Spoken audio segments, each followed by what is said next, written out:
Hey everybody, tonight we're debating capitalism versus socialism, and we are starting right now with our capitalist side going first with their introductions. Thanks so much for being here, Steve and SOD. The floor is all yours. And thank you, James, and for Stephen and Leo for joining us for this debate tonight, and for Josh for setting up the debate as well. Looking forward to a robust debate on the merits of these economic systems. There is no question in my mind that capitalism as an economic system is the greatest guarantor of individual human freedom. I will not, however, make the statement up front that capitalism requires democracy, nor will I say that socialism is synonymous with totalitarianism. What I will propose is that capitalism is the most moral, just, and direct conduit to individual human freedom. We're going to define capitalism as follows: an economic system in which production and property is privately owned and labor is exchanged through private interactions between individuals through voluntary association. As I understand the socialist view of economics, and I know this critique varies between socialists, is that the poor and the lower class do not have the freedom to create those voluntary associations. They must participate in a system which is inherently unequal and therefore are exploited by capitalists, such as the shop owner, the shareholder, or the Wall Street investor, that unfairly benefits from the fruits of their labor. There are many across the spectrum, from laissez-faire libertarians all the way to your staunchest Marxists, that have negative views of those that leech off the fruits of the labors of others. Though everyone seems to disagree as to who those leeches are. On the left, it is typically seen as the wealthy capitalist that doesn't work on the GM production line, the Amazon fulfillment center, or the Tyson slaughterhouse. Those on the right look to those that can productively work and choose not to, that exploit social welfare programs and don't contribute to the market system in productive ways when they ought to. It is my contention that if capitalism is naturally exploitive, socialism is intentionally exploitive. It is designed to extract wealth, capital, and labor from individuals to distribute it for broader social good. I'm sure our interlocutors believe that this can be done through purely democratic means and in a just and equitable way. My contention is that the controls that would be needed to make this occur would be baked into a system that would ultimately be corruptible and prone to inefficiency and could create the same inequality that they propose to rectify through socialism. I'm going to keep things short on my part tonight so we can get into the meat of things. But what I'd like to know is how their specific brand of socialism is to function without the necessary mechanism of government corrosion, which I see as necessary for such a system to exist. How is freedom of association still maintained if you must participate in a system, in a workplace such as socialism, whether or not that workplace would be democratic? How is labor supposed to be compensated for if wage is no longer the form of compensation? How do you expect such a system to actually function in the real world without top-down government control? With that, I'll yield my time to Spencer. Should I get going, or should I just start? Okay. Sorry, this is my first rodeo. So the degree to which an economy thrives or falters can arguably be summed up in not simply the degree of material or human capital it has, but the degree to which systems in place allow that capital to dynamically respond to change and organize themselves. To facilitate this, that system must minimize and signal costs, so not just direct material or transaction costs, but the oft overlooked agency cost. Agency costs are essentially the costs incurred when an agent, given powers on behalf of the principal, an organization, person, or group of persons, acts in divergence with the interests of the principal. These manifest particularly between management and stakeholders, and voters and politicians. Agency costs, I would submit, are the single largest reason why socialism does not perform as well as capitalism, be it in the form of worker socialism, social democracy, or state socialism. Those interests diverge much more greatly with them, as it takes more coordination, information, or negotiation to align those interests. We see this with voters being more satisfied by their local politicians than the ones at the federal level, as now you have larger voter pools and more competing interests. We see it in traditional corporations where the more managers you have, I have 9 bosses vis-a-vis office space, the less productive employees are, either through micromanagement or having managers with different knowledge levels and performance markers, directing employees under them. In either case, worker ownership invites more managers, or at least more owners who would be selecting them. The latter doesn't always happen, of course. We see examples of agricultural cooperatives functioning well, and indeed most of the largest cooperatives, at least in the US, are primarily agricultural. That is because they involve fewer people, and the knowledge level and interests among worker owners are more or less the same. If you were to take a large industrial conglomerate where aerospace engineers, marketing directors, and welders all were trying to evaluate whether someone is sufficiently productive at their job, there'd be a great deal of miscalculation involved. Nonetheless, the fact that cooperatives do not always fail is not the same thing as them performing better. Indeed, cooperatives fail to be competitive at scale without bringing in outside investors, rendering them increasingly less like a cooperative. Corporations reduce this agency cost of management by having stockholders appoint directors whose full-time job is just to run the company, along with them appointing managers as needed. One can argue co-ops can select their directors too, but those directors are now answerable to all of the employees whose interests may not be in line with the long-term health of the company. Corporations have lower agency costs when stockholders select their director and fire them for underperforming because they're selecting someone whose job is to further their interests.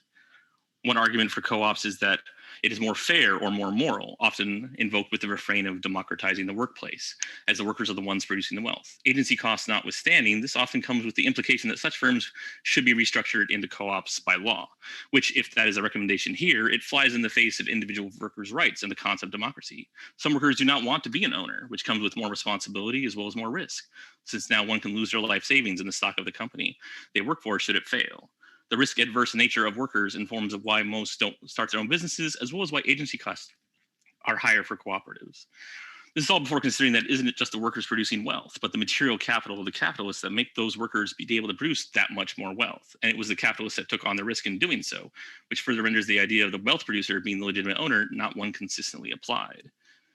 Now, many advocates of cooperatives point to the success of Mondragon in the Basque Country of Spain, but tend to overlook that it is a federated cooperative, making it more like a conglomerate, many of whose largest members have outside investors, making them less like cooperatives themselves. And Spain's corporate tax structure favors cooperatives, with lower tax rates for co-ops, and especially for specially productive co-ops. Some even point how Mondragon fared better through various Spanish financial downturns, but again, this overlooks that one of the largest members of Mondragon is Spain's third largest credit union, Laboral Cuxta, if I'm pronouncing that correctly, which gives preferential loans to its co-op members, but was still had to be bailed out by the Bank of Spain in 1986. Mondragon appears to succeed to a greater degree than other co-ops by behaving the least like a co-op and arguably more like a conglomerate with an ESOP program, along with receiving special treatments by the government. But what about nationalized systems like the post office or healthcare or fire departments? Well, it turns out that, at least for the US post office, it has been mounting unfunded liabilities since the 60s when its workers strike to be able to form a union, restructuring the post office to be funded by postal services primarily instead of the government, but given a huge line of credit when it posts losses. Besides, several developed countries have already privatized their postal services. Private fire departments are rare but do exist, and they do perform more efficiently than many public ones, and do so on a municipal contract, despite the common association with such services being provided only to the individual clients who pay their dues. Healthcare is another one. People often claim that the reason the U.S. healthcare system is broken, which it is, because it is profit. Sure.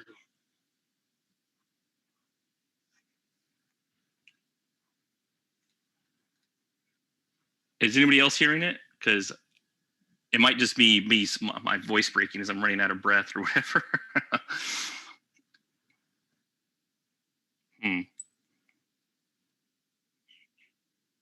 I didn't hear it. Did anybody else? My mic's been muted, so I don't think it's coming from me. But if it's been happening, I haven't been paying attention. I'm sorry.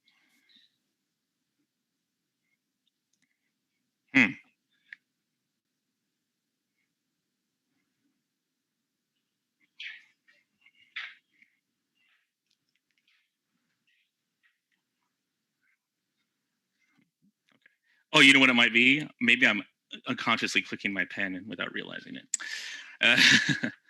All right, where was I? So because the healthcare system is profit driven, but this ignores that less than 5% of U.S. healthcare spending is profit, with less than 0.5% being via insurance. It also ignores the Singaporean system, which performs on par, if not better, than the least costly single-payer system in Korea, all while being more privately funded than even the U.S.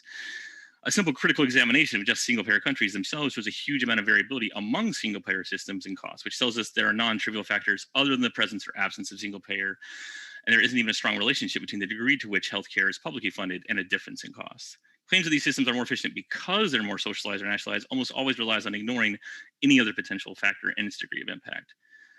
At the end of the day, when advocating for nationalization of anything, we must recognize the state for what it is, sanctioned violence. Now, violence can be justified under certain circumstances, but only to the extent to which it is necessary. If you can achieve your goals with less violence or without violence, then I think we can all agree that's a morally superior method. Some methods are necessary with the state, but even in the existence, albeit rare frequency, of natural monopolies or even public goods are not themselves proof of the state having to necessarily provide them, let alone the state provide any other things. Ultimately, I would argue the advocacy of socialism in one form or another is one that is based on sincere good intentions as well as expediency, which are often the means by which ideas take hold and thrive in politics. However, politics is an arena where ideas do not need to work or even be tested to survive. So socialism requires a more robust argument. And with that, I'm done. Thank you very much for that opening statement, and we will now kick it over to our socialism team. Want to let you know, folks, if it's your first time here, consider hitting that subscribe button, as we have many more juicy debates coming up. And want to let you know, whether you were listening via YouTube or to Modern Day Debate on podcast, we have got our guests linked in the description. We highly encourage you to check out their links so you can read or hear more from each of our guests. And with that, we'll kick it over to Cyber and Port as well as Leo as they make their case for socialism. Thanks so much for being here, guys.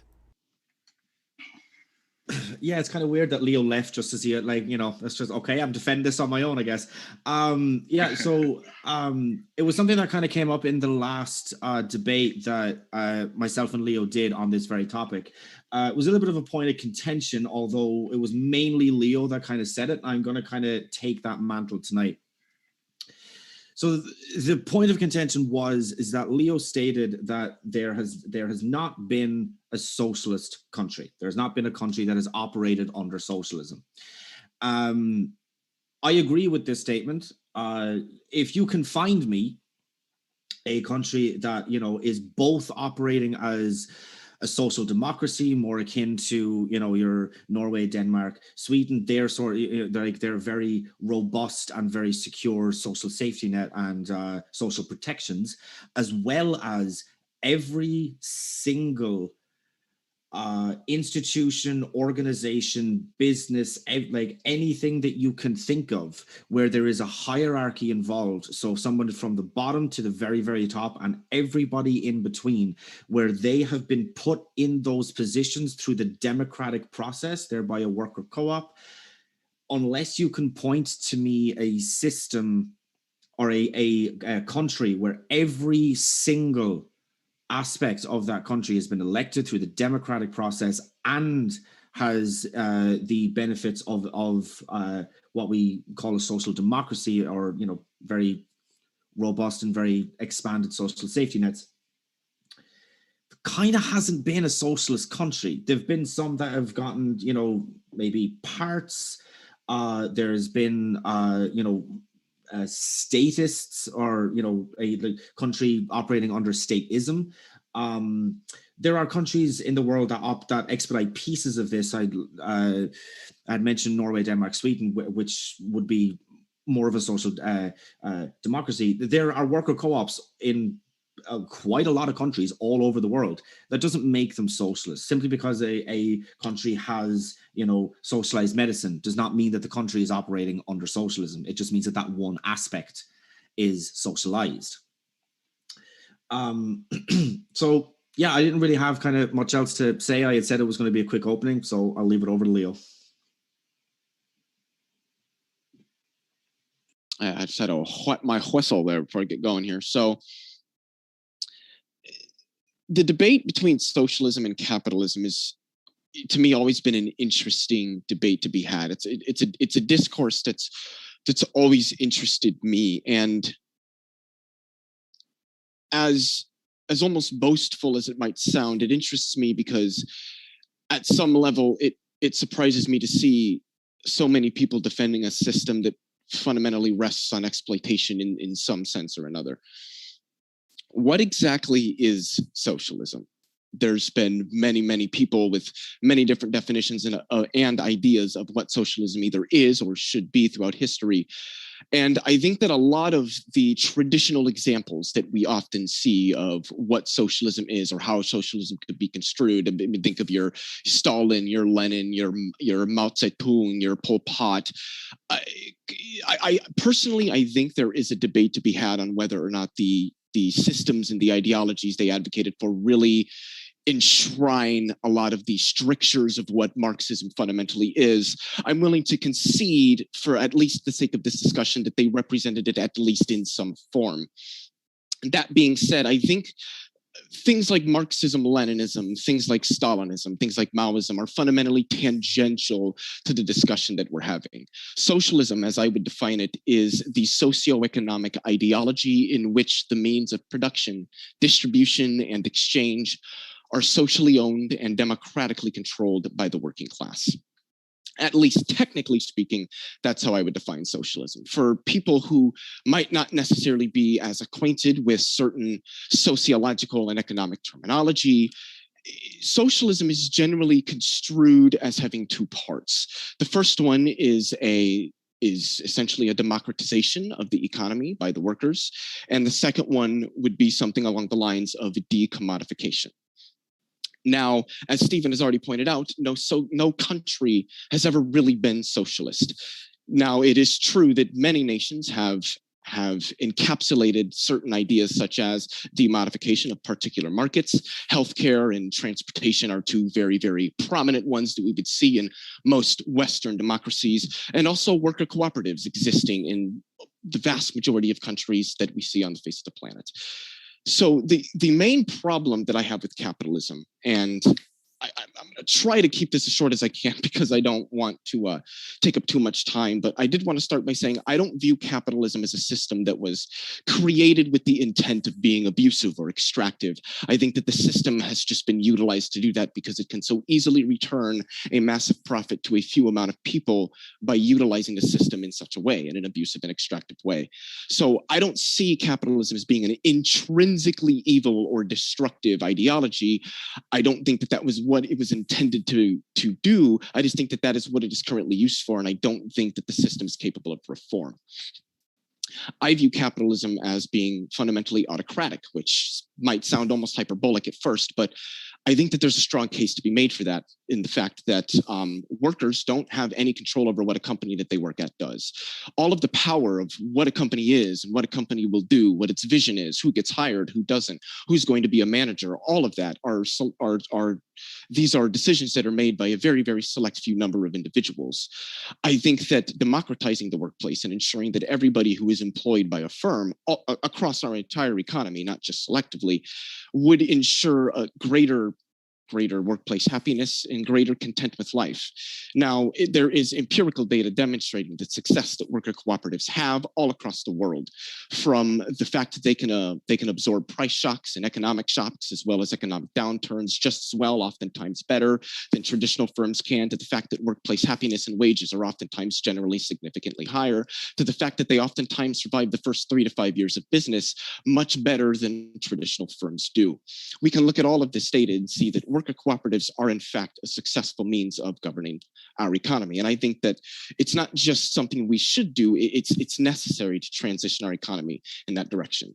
Now, what about decommodification? What decommodification means, there's essentially two senses in which it can be construed.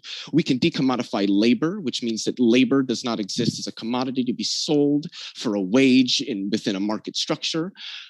And that would be decommodification of labor, or we can look at decommodification in the terms of structuring our markets and the products and services that are provided through them as not being traded for the sake of profit, as being provided to people for the sake of allowing or affording people the products and the services requisite to a substantive standard of living. And like I said earlier, I think that some countries, most countries, have adapted some of these practices, but I don't think any country has adapted all of them. And I would argue that's what a socialist country is. And I would argue that's what a socialist country needs to be for me to say that it is socialist, at least as Marx and Engels originally laid out. And I would argue that it is not just something that could be done, that it is an imperative that humans move in this direction if we are to ensure a sustainable, bright, and progressive future for ourselves and our posterity. Thank you very much, Leo and Cider and Port, for that opening statement. Very excited. We're going to jump into the open conversation, folks. And with that, gentlemen, the floor is all yours for open conversation. Oh, So I I think suppose SOD, you're on mute. That's right. I just realized that I'd like to start out. We could talk about something that Leo brought up, how workers have no power when they aren't owners. I don't necessarily disagree with that, but is that necessarily a problem since the consumers still have power? And while everyone's a consumer and not everyone's a worker. So if you have a proper signaling of the conditions of the workplace, and if people are intolerant to poor working conditions, be it wages, benefits, or just improper hours, the consumers can decide to boycott them. So is that necessarily it? I would agree to an extent, at least, with pretty much everything that you said. But one thing that I would choose to elucidate on is the fact that consumers do have power, and in certain respects, I would agree that they have more power than a laborer does in our markets. But I would argue that consumers generally only have power, or at least power that they can express through what's often called a term that you are familiar with, in saying that you are familiar with purchasing power. But I would also argue that purchasing power can be affected by the structure of markets and can be affected by forces acting within that market that don't necessarily stem from the consumer. And I think that this is very, very prominent in markets that would be inelastic, such as, I would argue, healthcare, where the price curves, I think is what they're called, the supply demand curves, don't change relative to they're inelastic. That demand for a product doesn't change its value. It's always going to be worth something. Those are people rather are always going to pay something for that, like healthcare, because it's one of those things people need to survive. So I would argue that consumers do have more power than labor. Leo cut out for me. Would be. Yep. It's the end of your sentence there, Leo, was robot, you cut out. What's up? The end of your last sentence was kind of robot. Yep. Am I back? Okay. Sure. I have no idea what was going on. You guys can hear me, right? You cut out just a moment ago. Okay. Give me a second here. There we go. What? So where did I cut out at? Around talking about the inelasticity of healthcare. Is that right? Is where you started to garble out? Oh, so what I was bringing up inelastic markets as an example, that while consumers do have power in the markets, that their power doesn't extend to the level that of the capitalists, the industry owners would. And also, while we can boycott companies we feel are performing poorly, that is a very nuanced subject, mainly because of what I would argue is monopolization, which I think is something inherent to capitalist systems, whereby there are only certain firms where we can go to receive some products. So even if they engage in behaviors we would otherwise disagree, we don't have anywhere else to receive these products or services that are requisite to us living our lives. So we can't just say, hey, I'm not going to buy a product from you anymore because you're the only place I can get this product from. On top of that, I don't think that boycotts generally have worked. I think that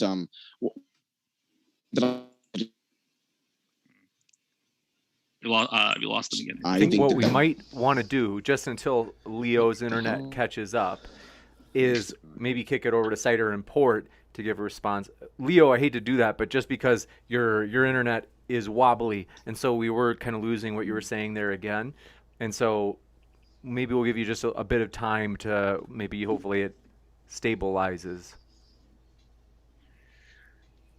It's also possible that if he just turned off his camera, and it might help if it's just a bandwidth issue. Yeah, it might just help for the bandwidth. That's a great idea. So Josh, Back. Basically, Leo, I think your connection is behind and choppy, and so I was just saying to Cider Import, maybe he should talk for a while, just until your connection can hopefully stabilize, because we couldn't hear a lot of what you were saying, and if That's you fine. repeat it again, we probably won't hear it again. That's fine. Yeah, so Josh, there was a few things there that I kind of took down during your opening, which was you had said that there was like this difference between politicians at the state level and politicians in like Congress and the Senate, et cetera, and that, you know, that like these state politicians kind of tend to represent the people better.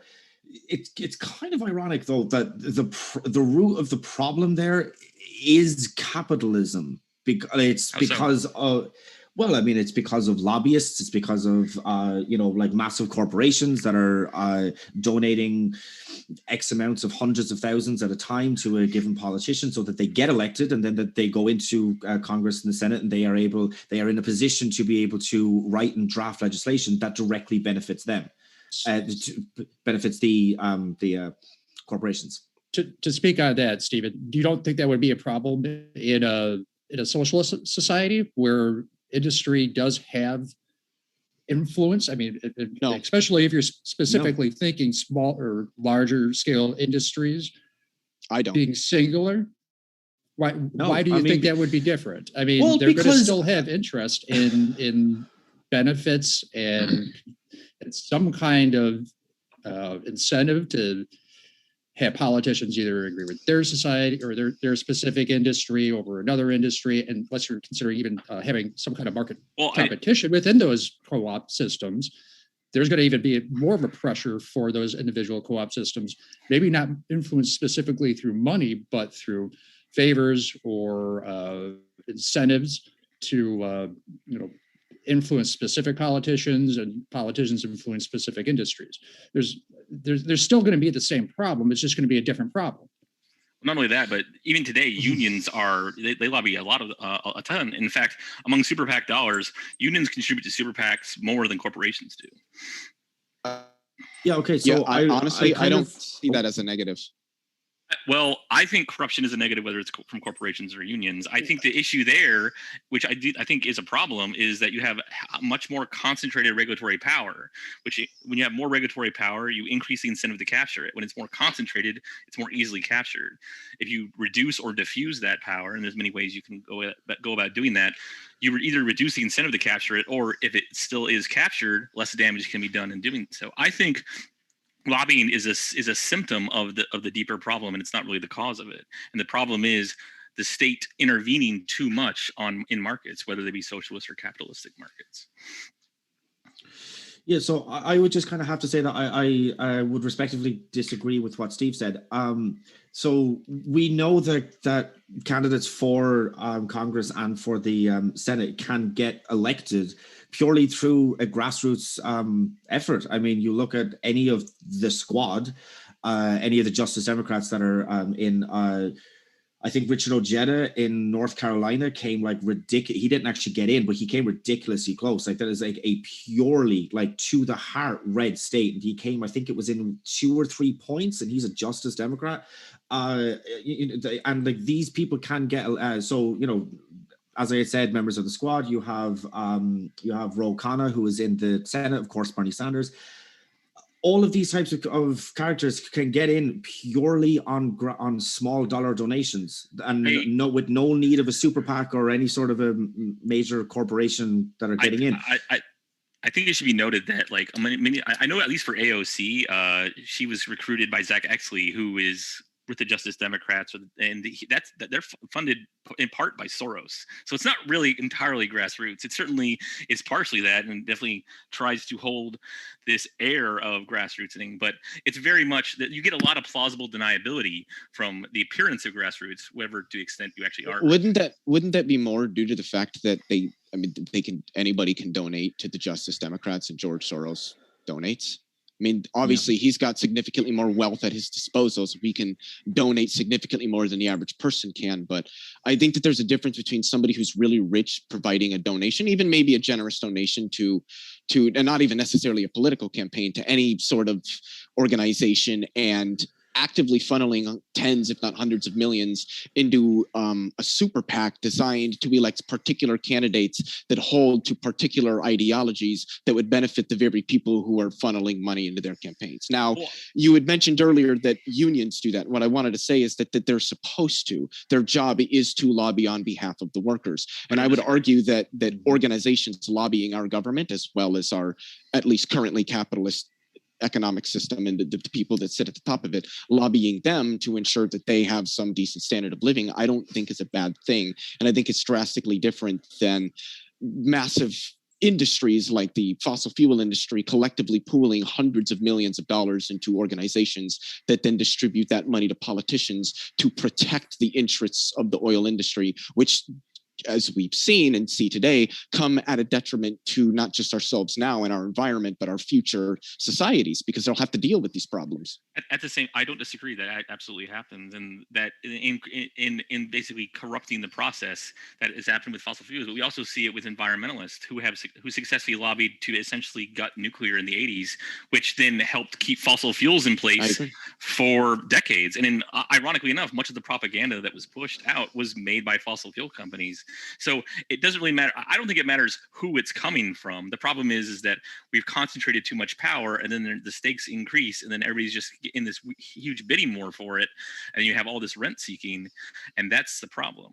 And unions are no more virtuous than corporations, in my opinion. I don't have any problem with unions in principle, although I do have a problem with, like, public sector unions are an issue because they have an adversarial relationship with the taxpayer.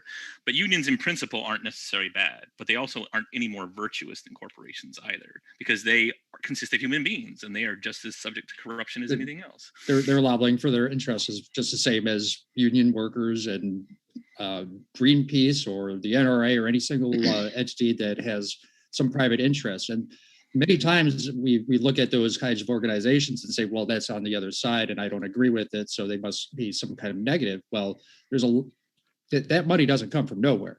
I mean, there's people that donate to those organizations to provide that interest into the governmental system. Now, I would personally not mind having lobbying completely removed from the system. I mean, that would be, that would solve a lot of problems across the board. It's largely unenforceable, unfortunately. And exactly. Really, what you have to do is you have to reduce the incentive for regulatory capture. And a lot of people are kind of iffy on reducing regulatory power, but you can certainly diffuse it. You can increase the number of legislators per capita. You can have more local governance, where having to secure the loyalty of a particular candidate to your ideology or your specific policies, it doesn't go as far because that vote is diluted. And if you have term limits, it's even further diluted. That's what we kind of see in parliamentary systems. There's a lot more turnover because if you don't form a coalition, you have another election, and there's far more legislators per capita as well. So I think that's why we see, because even in Finland doesn't have any restrictions on campaign funding or contribution in terms of total amount that you can have, much like the US, but we don't see the same level of corruption. They have more local governance in particular. So the issue, I think, is we have far too much concentrated power. And then interested groups, and everyone's interest has their own interests, are now lobbying to get that, because if they don't secure loyalty, then somebody else will, and then it's going to be to their detriment. So I did want to jump in here really quickly to touch on a point that both Steve and Josh brought up. I agree that numerous different organizations with numerous different special interests donate to political campaigns and other non-political groups and what have you. But the point that I think, the larger point anyway, that I think that needs to be discussed is what the interests of those organizations are. If an organization is donating to our government and lobbying our government on behalf of worker protection regulations, higher wages, better benefits, things like that, while that is lobbying the government, I don't see that as a negative. But if an industry is lobbying on behalf of the protection of their profits, deregulation of their industry and their businesses so that they can funnel more money into the pockets of shareholders and executives, things like that, while that is lobbying, that comes with negatives that you would not see from organizations lobbying on behalf of a collective of people, because I think that better represents what it is that people want, rather than you having industries lobbying our government to protect their power. I think I don't fully disagree. I don't fully agree. So I think it's important to recognize that when unions lobby, they don't lobby on behalf of workers. They lobby on behalf of their own members, even if this means to the detriment of workers outside of that union. A classic example is when I could agree with that, but I do think it's nuanced. Well, like a classic example, which is short, like during Reconstruction, maybe shortly after, while racist white unions in the South lobbied for prevailing minimum wages, knowing to prevent newly freed black slaves to underbid white union construction. And unions did that frequently throughout the 30s, the 40s, and the 50s, but African Americans weren't afforded. I would argue that, as wrong as it was more a product of the way that society was back then. Had African Americans been afforded the same rights, I think they would have had, or rather enjoyed, the same protections from those unions. And I do agree with what you're saying, but I do think it is a little bit more nuanced. I don't think that we can just blanket statement unions. What they lobby for might help some people, but it can come to the detriment of workers oftentimes. I do think that is the case with, like, say, the NEA, the National Education. I think they're a bad one. Police unions. Yep. So I do agree with you, but I do think that there is nuance there in which unions we're talking about. I think some, absolutely, for the most part, do some good. But you don't think this would be an issue within a socialist system? That there would be competing special interests, that there'd be competing interest groups within that system. Well, yes, but I would argue that because the structure of market firms would be oriented around the worker, and that things such as what particular political campaigns, if this is even something they're capable of doing, any particular firm would contribute to, would be something that the workers of those firms would collectively vote on, which seems to me that what you would find is that there would be some lobbying of the government, but it would be a collectives of people lobbying the government on behalf of protocols or policy that is likely to largely benefit the worker cooperatives and the people who are a part of them. Now, obviously, worker cooperatives aren't as expansive or thorough throughout our societies to know whether or not that's what they would do. But I feel that seems to be a cogent argument that could be made.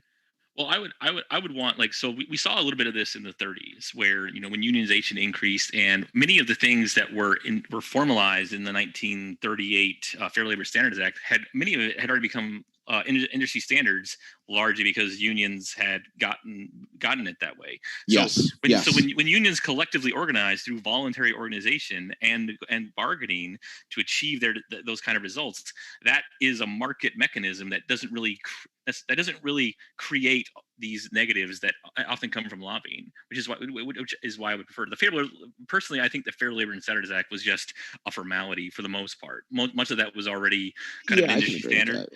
And so, I just wanted to add in really quickly, this is why I advocate for syndicalism rather than the government stepping in, though I think that when all other methods have failed and the government is the only thing that we can turn to step in, then we should do so. But yeah, I agree with what you're saying so far. Yeah. So, as I touched on in my opening, is that if you can achieve your desired results without using the state or some form of aggressive violence, then that's the better method. Even if you can get better results from the state, like, this is the extreme version I use of this only because it's not as an example, but for perspective, is if tomorrow we had incontrovertible proof that we could cure cancer if we enslaved a random 5% of the population, that it still would be wrong. So we shouldn't do it. Mhm. So there are certain thresholds that we find morally intolerable. So we should always look for the least violent solution. And if we can achieve that through market mechanisms, and unions through collective bargaining is certainly one of them, I don't think we should. And I didn't want to presume this was the recommendation on your part, whether you wanted to force firms to restructure into co-ops, or simply we should want to make it that way, or this is a great reason why it should be that way. I would definitely be object to forcing them to be. If workers and firms decide voluntarily to restructure themselves or form new ones, I have no problem with that, because co-ops aren't morally bad. Disallowing co-ops by law or forcing things to be co-ops by law, that's bad. So yeah, I mean, I would agree with that. I think that we should use the least amount of authority that we can in implementing the systems we feel are best going to improve the material conditions of everybody that everybody in our civilization. I'm going to try to be brief here because I do want both Steve and Stephen to jump in here.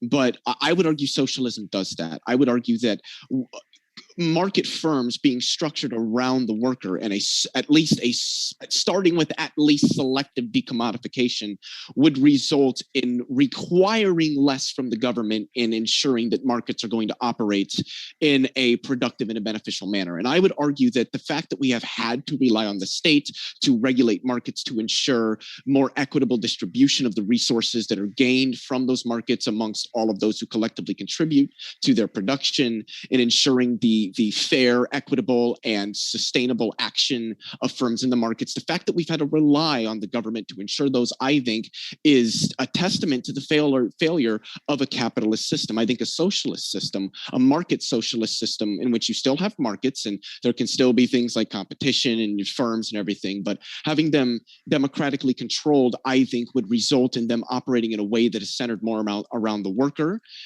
rather than around simply making a profit at whatever means necessary, which would result in less intervention from the government in the markets, as that would result in less corruption that we would see in the markets. Well, I want to hit that point, but I do think we should let Steve hit. So I wrote a little note, and we can touch on that again. Steve, I mean, what's your kind of general opinion on unions? Do you think that they can be corruptible? Are they just as bad as lobbyists, or what's the kind of story there? I mean, it depends on it depends on the situation. I think pretty much anything can be corruptible. And when public sector unions, as we've already discussed, are a major issue, because they do have that relationship with the government already embedded in them. I mean, I'm not sure how familiar you are with the unions sector in Michigan and the United Auto Workers Union. They actually are not just for the auto workers. They also have unions within the public sector as well, cooperative unions across different industries, bleeding into actual governmental systems, which is just bizarre. When I found that out, it blew my mind. I had no idea that people that worked for the government were part of the United Auto Workers. So I think it's fine if a union is very specific to a workplace, to a specific industry. And I understand that crossplay is meant there to be greater collective bargaining against specific industries. So if one part of that union is having an issue, then they can call on their buddies on the other part of the union, and then they cross strike or walk out, do those kinds of things to ensure that they have greater collective power against whatever industry that they're shooting against, or wherever they feel that they're wronged. But again, in principle, unions are not specifically a bad thing. I mean, workers should have protections. I think that can be done through several ways. Unions are one. Laws have created. I've never been personally part of a union, but I've never felt exploited as a worker, as a wage earner. So I don't think that it's necessary to have an equitable workplace, but I do think that they are corruptible as well. Okay. So, I mean, do you think that unions are going to better kind of impact the workers, or would it be kind of lobbyists who are going to help get a politician elected, that politician is then going to implement laws to help the workers? Which one do you think is going to do the most amount of good? Well, I think specifically unions should not be interacting specifically with the government. If they are concerned about the workers themselves, they shouldn't be specifically really funding quickly. campaigns. Yeah, isn't that fundamentally? Isn't that sort of opposite of what unions are designed to do? Aren't they designed to lobby on behalf of workers because workers are so underrepresented with our that market? should they be worker's doing that? employer? They're supposed to negotiate with their employer. Exactly. And also if they're a federated cooperative, also with other, like, the upper management of that federation.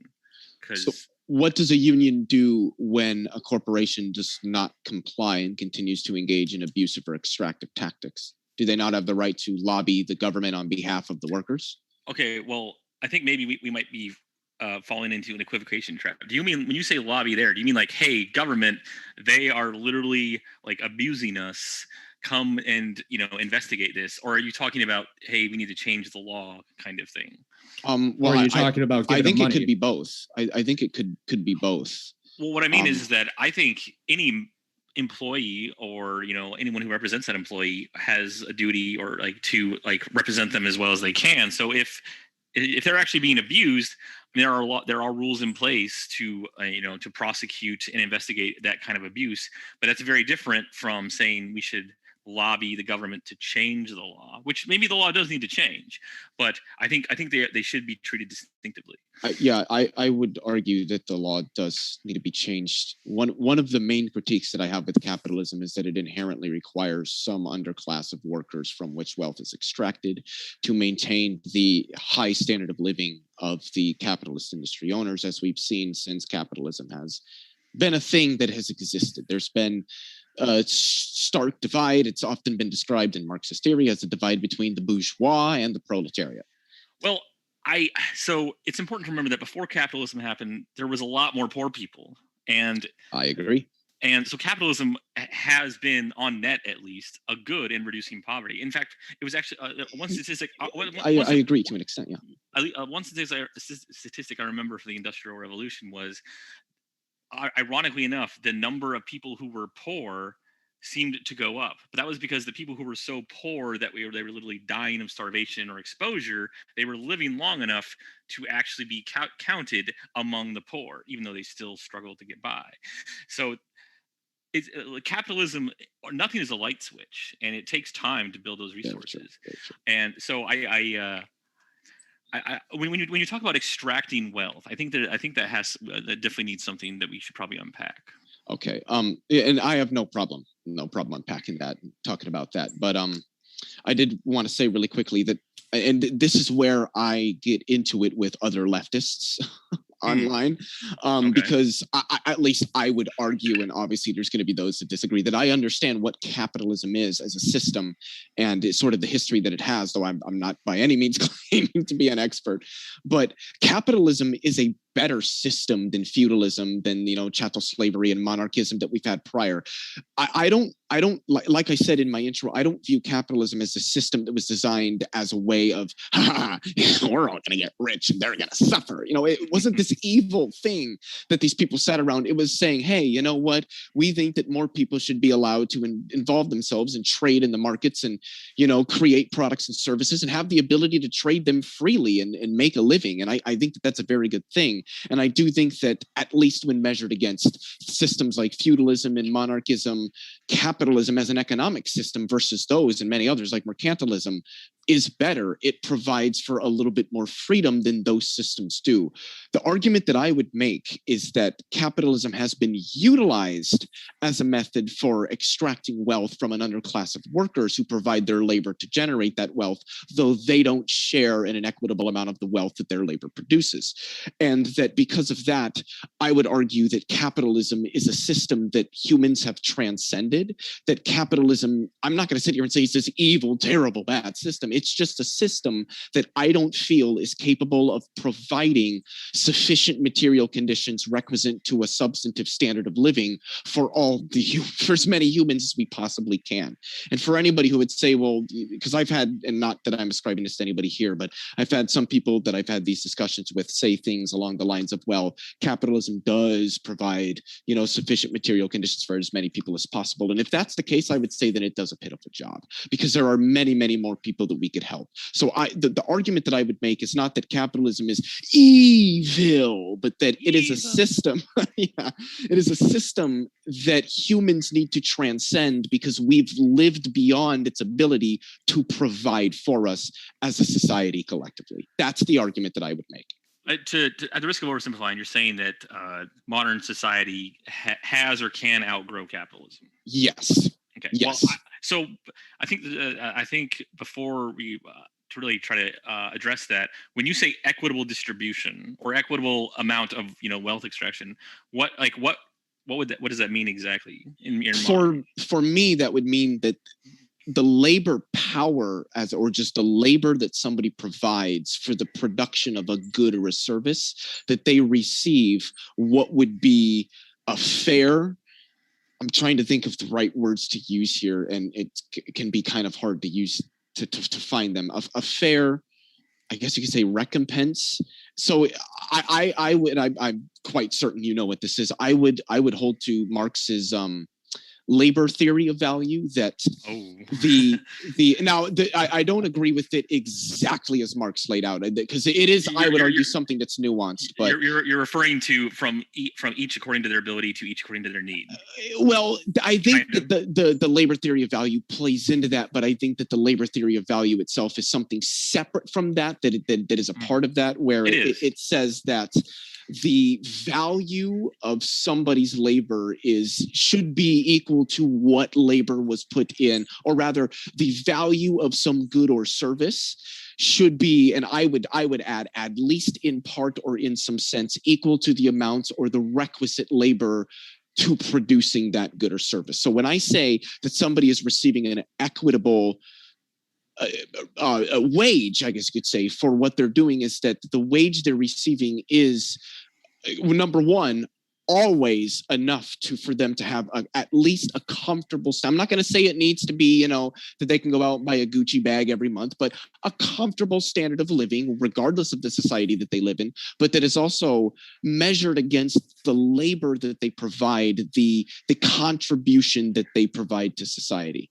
So the biggest problem with the labor theory of value is that it only looks at one side of the thing. So trade occurs at the intersection of supply and demand. The problem with the labor theory of value is that it fails to account for time preferences and marginal utility. And I would agree with that. Yes, Marx, to his credit, attempted to reconcile it, and he called it socially necessary labor. The problem is that basically turns it into the subjective theory of value and everything but name, where it's the problem is that not all labor is worth whatever threshold you pick, and then it's zero. Not every form of labor is worth that. Now you could try to structure your society where the only forms of labor that are sold are valuable above that threshold. That's possible, but ultimately you can't really guarantee that any form of labor sold is worth that specific minimum amount, because it depends on how much the people who are buying it are willing to pay for it, and also if it's the kind of labor that almost anybody can provide, your bargaining power is severely diminished. So that's part of the problem. But what was going to say? So ultimately, the value of anything, labor included, is not based solely on the demands of those selling it. That doesn't mean that that doesn't mean that we can't try to create a system that minimizes suffering. I don't disagree there, but I think a lot of progressive policies that are either socialism in name or socialism in intent tend to overlook the idea that instead of examining, let's increase wages, let's increase benefits, let's examine what is driving up the cost of living. And a lot of it is protectionism for housing, for NIMBYs at the local level, protectionism at the borders with import tariffs. I'm not going to say it's all of that, but much of that is and for education. I mean, one of the big reasons why at least higher education is so much more expensive is that it has been indiscriminately subsidized, where now you have all this guaranteed funding that colleges are competing for, among these people fresh out of high school. And okay, we're not going to increase teaching faculty or computer labs. They're going to make fancier dining halls or student centers or athletic facilities because they're competing to bring those students there to get those guaranteed dollars. Teaching faculty per student has not really changed ratio wise since the 60s, but administrative faculty has doubled, if not tripled. Yes. And the Federal Reserve did a study, and they found roughly for every dollar increased in tuition, federally backed grants and loans, tuition increased 66 cents, and there's a huge pass-through effect. So the problem is that when you artificially restrict or artificially subsidize something, that's just a recipe for the price increasing. That doesn't mean so I think the problem here is there's a very expedient way, like, okay, this is a problem. We want more people to afford this, so let's pay for it more, but without really kind of examining what that's going to lead to. And in the case of pass-through tuition, at first it didn't seem nothing at first, but then now tuition goes up a little. More people now need the loans, and then it goes up, and it's created a feedback loop. And like way back in the day, when people decided you could just work a summer job and afford your college throughout the most of the year, and that was mostly true, at least for state schools. That's when loans were much harder to get, the interest rates were higher, and the acceptance rates were lower. And that's really what we have in education. And in healthcare, I would argue that it's a combination of we're artificially restricting supply in all sorts of ways, and we're artificially increasing demand in ways that probably are not an effective use of dollars. We can definitely reform end-of-life care. I mean, people over 65 are consuming almost a third of all healthcare spending, and Medicare is only 20% of healthcare spending. And we have an aging population. The aging population, I actually did a regression model in college, trying to isolate what potential factors might be for healthcare. And I thought aging population might be one, like the percent of the population over 65. It actually wasn't as significant as I expected. Wow. And I also expected population density to be a factor, but it really wasn't. The ones that were the most significant factors were the single biggest one was median household income. Higher the income, more people are willing to spend on healthcare, and part of that is that you have a lot more quality of life kind of care, but it's also, you're willing to pay for more the earlier pharmaceuticals, and you're not going to wait for it to go generic. You just immediately get like this because it's already available. We also spend a lot more on testing. Like, we have a much higher cancer incidence rate, which was the second biggest factor, but we also are much more. We spend a lot more on testing. We catch cancer a lot more, and we treat it a lot more. So we have a more than above average cancer survival rate, but at a much higher cost. So there's definitely diminishing returns in how much, even when we're trying to, like, you're not just bilking people for premiums, but so healthcare in the U.S. is a broken ass system. I'm not going to say it's okay at all, but I really, when I looked at it, the thing that kind of led me to that was that looking just at single payer countries, Norway per capita PPP costs 2.5 times that of South Korea, even though it's also single payer. So there's clear factors other than single payer. And in Singapore, actually, let's see, I think I have a really cool chart that I made that if I can share my screen, that kind of highlights exactly why the discussion on healthcare isn't asking the right questions. Am I able to share my screen here? Yes, ready for you. Okay, let's see, right here. So that's coming up. So what this is it's a breakdown of public and private spending on healthcare per capita in dollars, and then from left to right is an increasing portion of total healthcare spending that is public. And what you kind of see is there really isn't a clear pattern. So what I don't think the issue is it needs to be more publicly funded. I think the issue is that we're not asking the right questions of what factors are really driving up the cost of healthcare. And the one thing that stuck out to me was South Korea is the cheapest single payer, and it has a tiered system and has high out-of-pocket costs. And so does Singapore. And Singapore isn't a single payer system, but it's basically the same cost as South Korea. It's like a tiered multi-payer system, kind of like the US, but it isn't the crazy town that is the US. And so that's why I don't think they're implementing single payer in the US with no other changes would necessarily actually save the cost of delivering care. it would shift who's paying that cost, but that's not really the same thing. And I think it's really easy. The single payer is very seductive because it's a simple concept. It's an easy political sell, and I'm not going to say the single payer is bad, because there's just as much as I would say there isn't strong evidence that it reduces cost, there's also not strong evidence that it increases cost. But at the same time, I've looked for a more thorough study because I mean, this was just my college project, and I looked at the factors that I looked at were median household income, costs that were out of pocket, fertility rate, percent over 65, doctors per capita, population density, and percent that was public. And most of them were pretty much like they had R-square values less than 1, except for median household income, age standard cancer incidence rate, and percent out of pocket. Percent out of pocket was actually negatively correlated. The higher the percent out of pocket, the lower the cost. And the U.S. is actually below average. The average percent of costs that are out of pocket in the OECD is 16%. The U.S. is 10. Only the UK and France are really lower than them. And the Nordic average is 20%, and then South Korea is 35, and Singapore is right there with 35. But Singapore is not in the OECD. I had to get World Bank data for that one. One sec. We just had a request. Someone asking for the 2 Steves. In particular, if you guys want to weigh in, we want to give you a chance, Cider and Port, as well as Steve. I'm just as captivated at this point as probably the audience as well. So that's excellent presentation. I'm glad that I stayed away from healthcare because I'm not that well versed in it myself. I've got a little practical information on it. No, so but, oh, sorry, go ahead. No. One thing that I was curious about is the decommodification of labor. How is that supposed to be implemented? How are you looking at?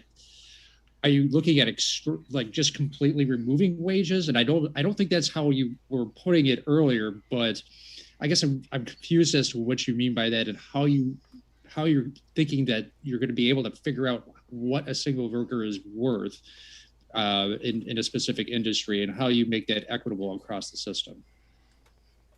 So that, holy God, there's a lot to respond to. So I'm going to try to. First, I'm going to start with that question. I don't think that decommodification of labor means that the labor doesn't have a value. I think what it means is that the value of labor isn't a commodity on the markets. It's not something that we trade on markets as a commodity. It's something that's sort of inherent to the fact that somebody is a worker. This allows them the freedom to work where they please or work in whatever way they please while still ensuring that they have the requisite material conditions to sustain their standard of living.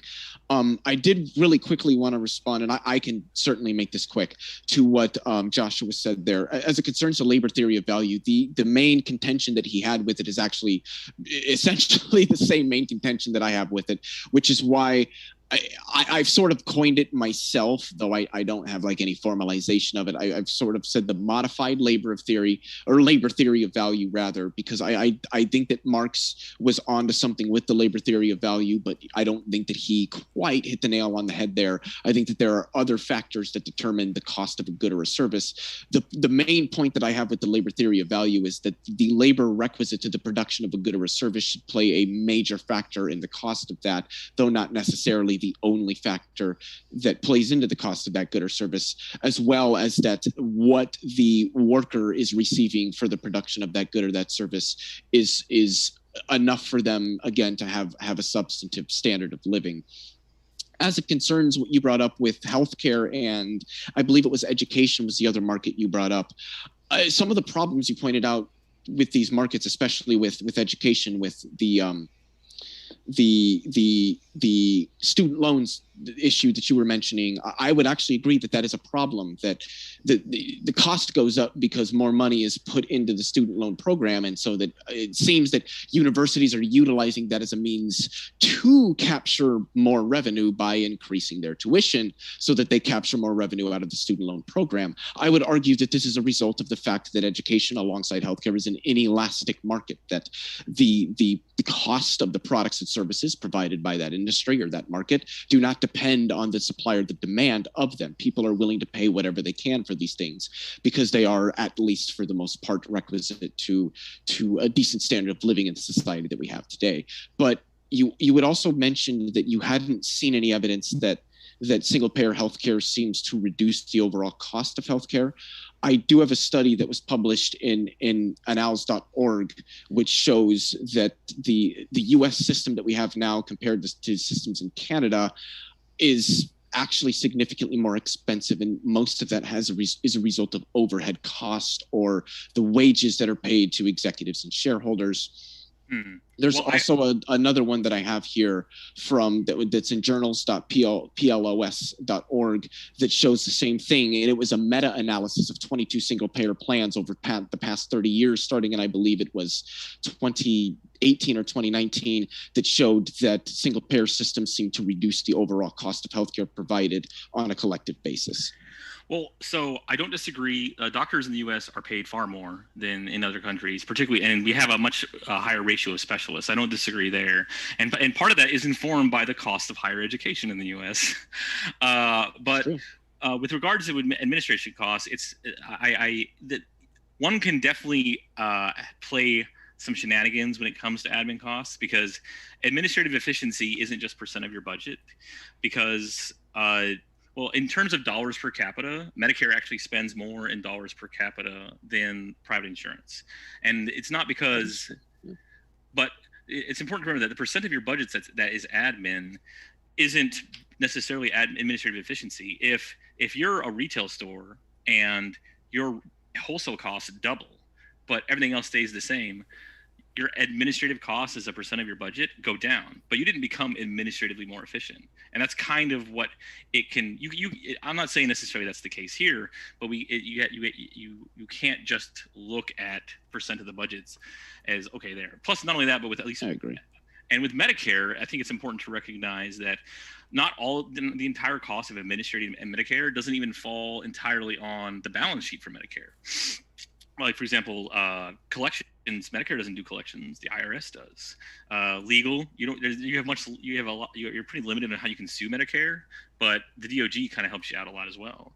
And advertisement's kind of a weird one, because every time a politician talks about Medicare, that's free advertisement in a way.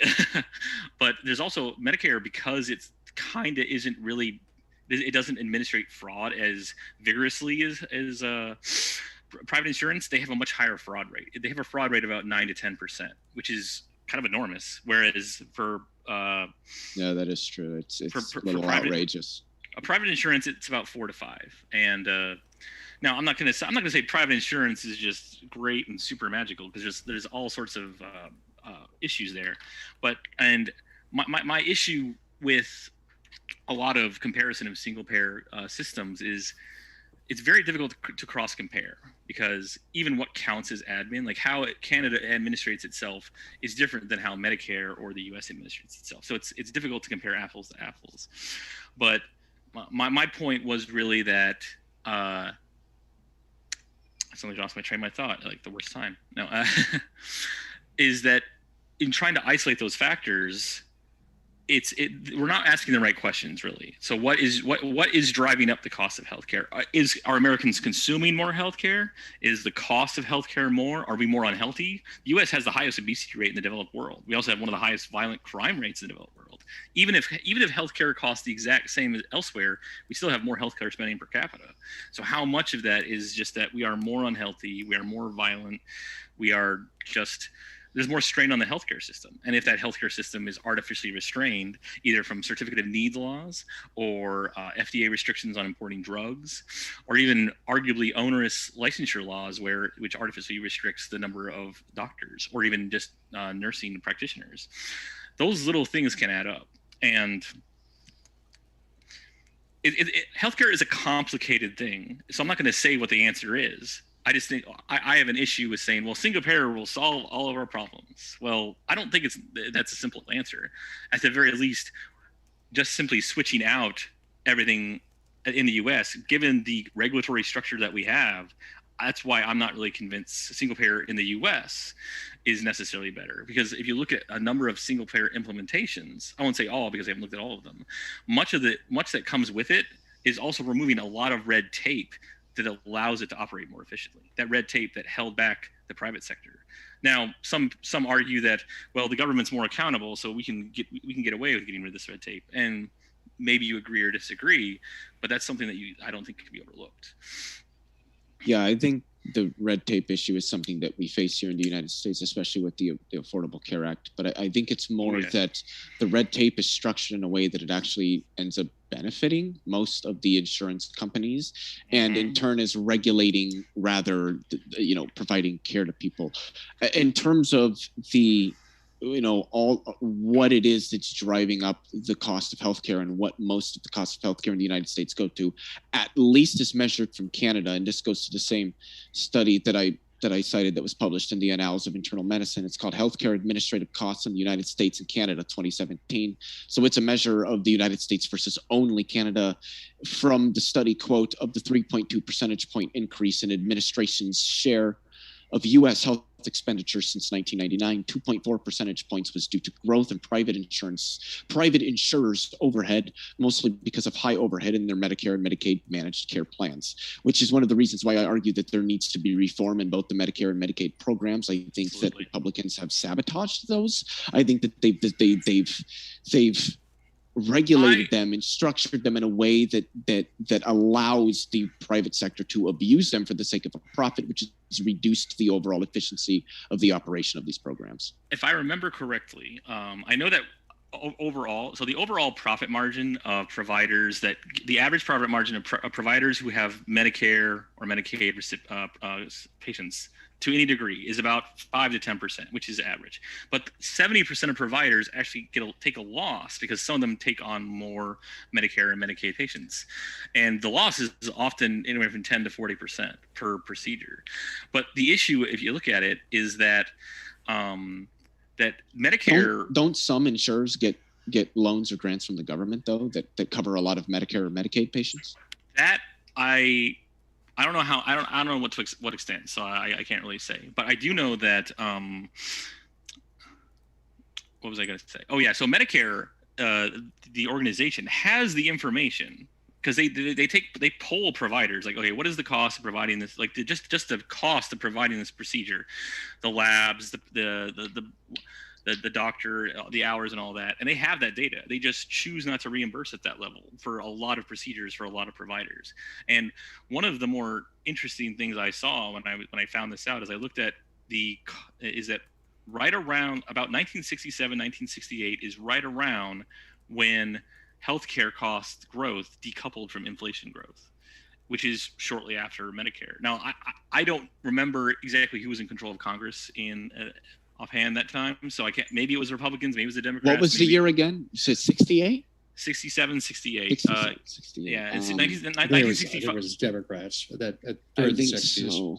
Well, I think that wasn't that Nixon? Well, I don't think he had the Congress though during that period. When did Nixon come into office? Was that 64?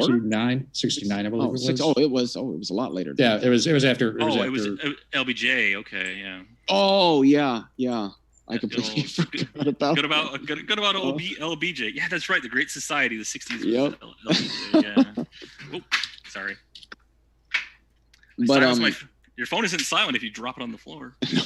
I did want to say that I have very much enjoyed this healthcare discussion. I do have some more rebuttals that I'd like to make, but being honest, I do think it is a little bit tangential to the overall discussion that we're having. Plus, I would like both Steve and Steven to chime in here as well. Yeah, so I was just going to ask you, Steve, like, what's your kind of idea or your opinion on like taxation? Like, do you go like into kind of more sort of crazy land and think that it's theft, or like, are you okay with some, or like, what's the? No, taxation is necessary to maintain government, and we need government as a necessary evil. Unfortunately, I don't consider humanity to be able to govern itself without having some kind of overarching structures to ensure that we don't go around killing each other and doing anything that we really want to, preying on the weak and all that kind of thing. Do I think that we should have an equitable tax across the board? I think especially if we're looking at a socialist system as the end game, everybody should be contributing the exact same percentage amount. It should not vary. There should not be a progressive tax whatsoever. You said under a socialist system? the whole Under a idea social of system specifically. Well, if everybody is earning the same amount and everybody's contributing and getting those same benefits. Well, see, that's the thing. I don't that's think not that socialism. I don't think that a socialist system advocates that everybody earns the same. To me, socialism is just to me, socialism is just economic democracy. It's just the means of production being collectively controlled and collectively owned and democratically controlled by the workers. By the workers, by the working class. Yes. So, which but the idea of Joe. like a flat wage and a flat tax is that's kind of more so kind of found under like some kind of like communistic states or like in that kind of it. Either way, it's not what would be found under a socialist country, and it's not what me and Leo are advocating for. True. Yes. So it would be progressive tax in both your opinions then. Yes. My whole kind of like my very, very, very quick idea or like my very, very quick opinion on taxes is the more you earn, the more you pay. Simple as that. Well, I mean, that's technically the way it would work with a flat tax. That's true. In a sense. Go ahead. No, so now one of the biggest criticisms of a flat income tax is that it puts an undue burden on the lower income earners, which is absolutely true. It does. But what you could do is simply have where it only kicks in above a certain threshold.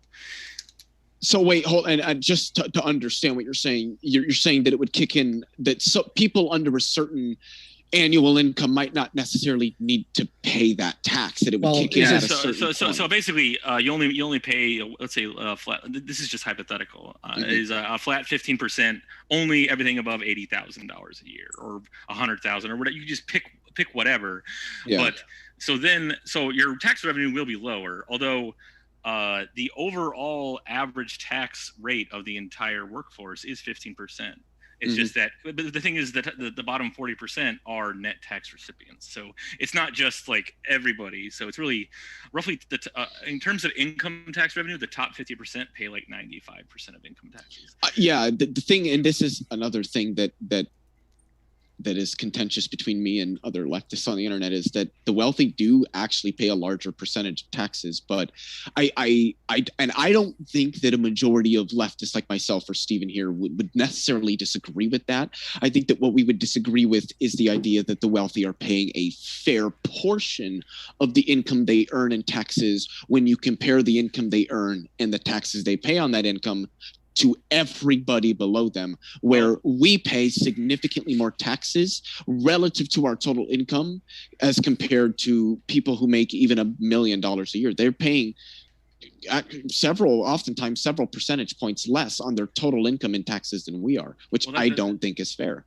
Well, that does raise the important question: what is a fair tax or fair share, as the common refrain is? Because there's two ways to look at this: what's the fair tax rate, and then what is the fair portion of the total tax burden you're paying? If you look at the portion of the total tax burden that each quantile, decile, whatever is paying, the rich pay a larger portion of the total tax burden than their portion of the total AGI, and it actually is an increasing portion until you get to like the top 0.001%, and then it starts decreasing again. It's still a greater portion of total tax burden than their portion of total AGI, but so the real question is, do you want them paying a bigger portion of the total taxes, or you just want them to have less money?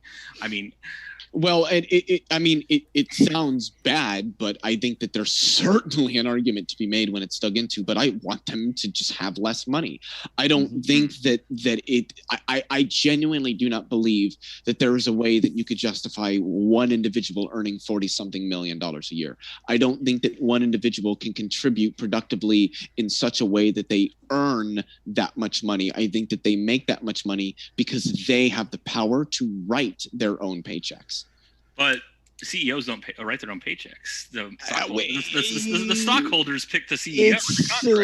It's a little nuanced, but the executives and the shareholders work very, very closely ensuring that a majority of the wealth generated by a firm funnels into their pockets. Now you are partially correct in that a CEO can influence the stock price, and if more of their compensation is in stocks, then that's stock options. Yeah. But actually, I wanted to circle back to what we were discussing before. Is that, do you have a meaningful distinction between a worker co-op and like just a traditional corporation with an ESOP program.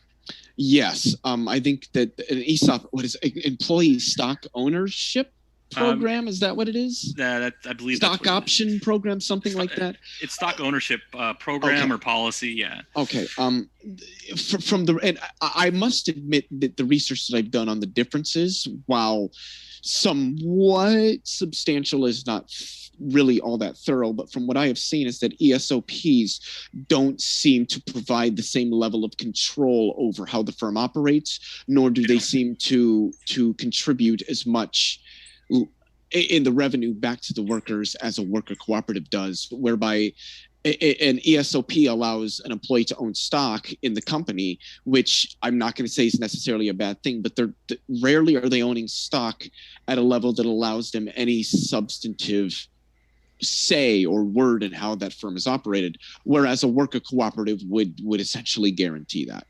No, you're right in that.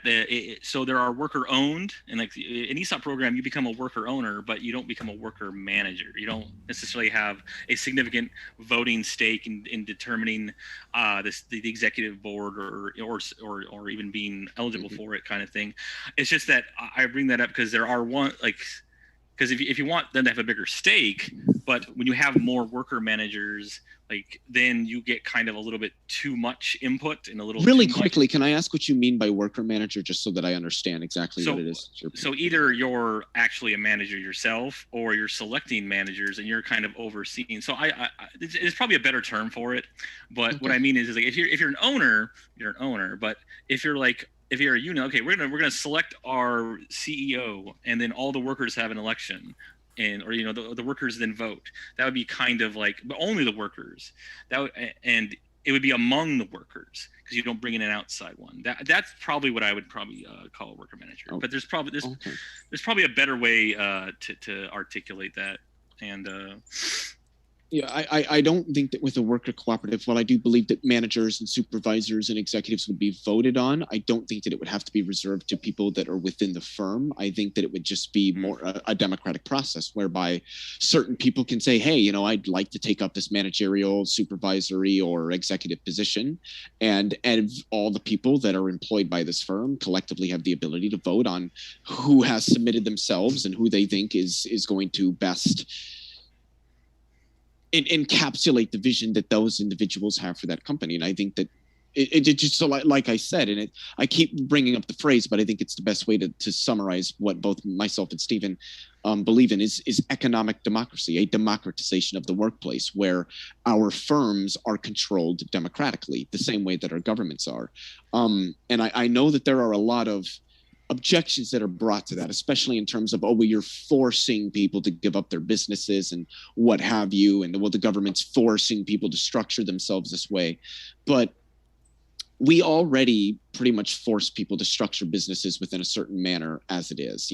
There's only so many different structural forms you can take when you start a business. You can't go anything outside of that.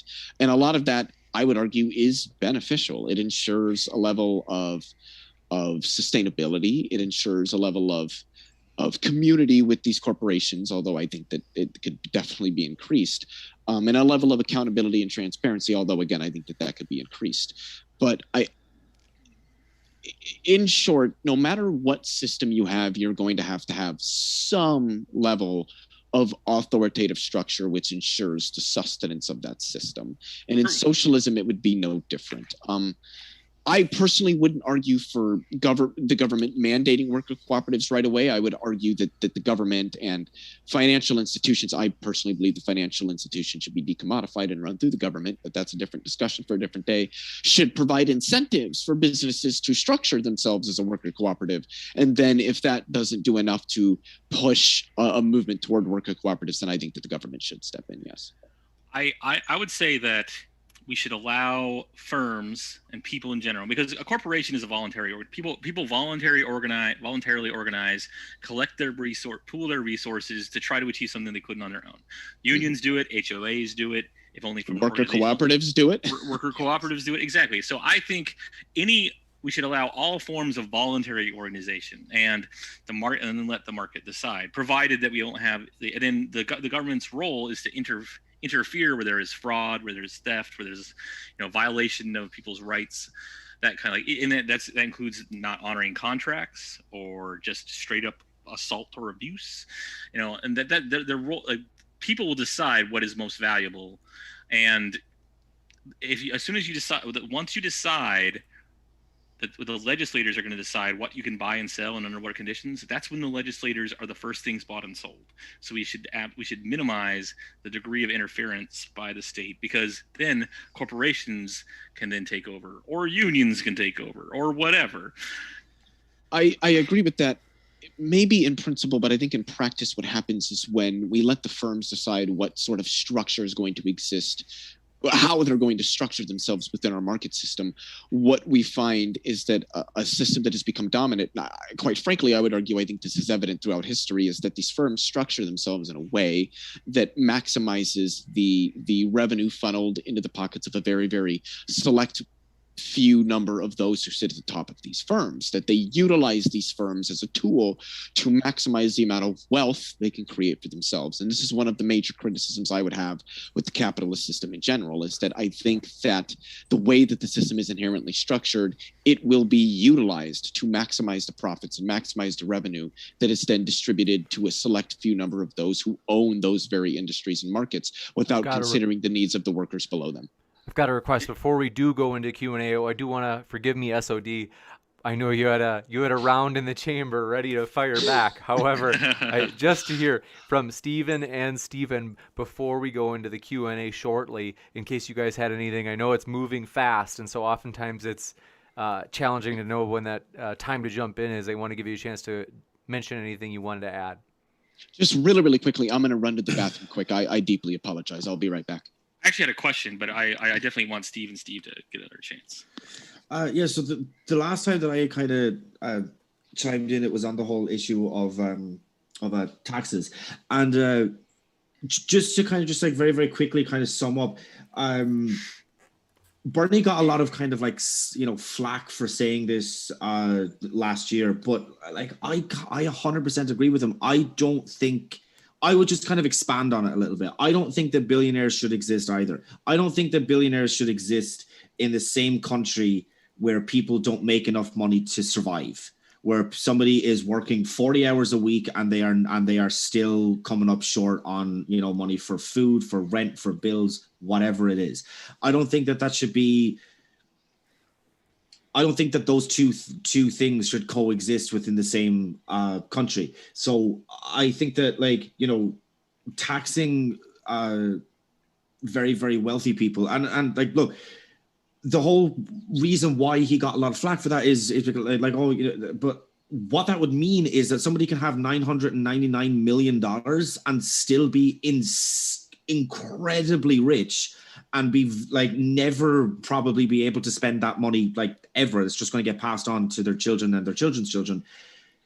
Taking some of that money and redirecting it back into, low-income neighborhoods, into states, into, pushing it into education, giving people access to healthcare. All of these things can be done by simply making it so that billionaires just don't exist.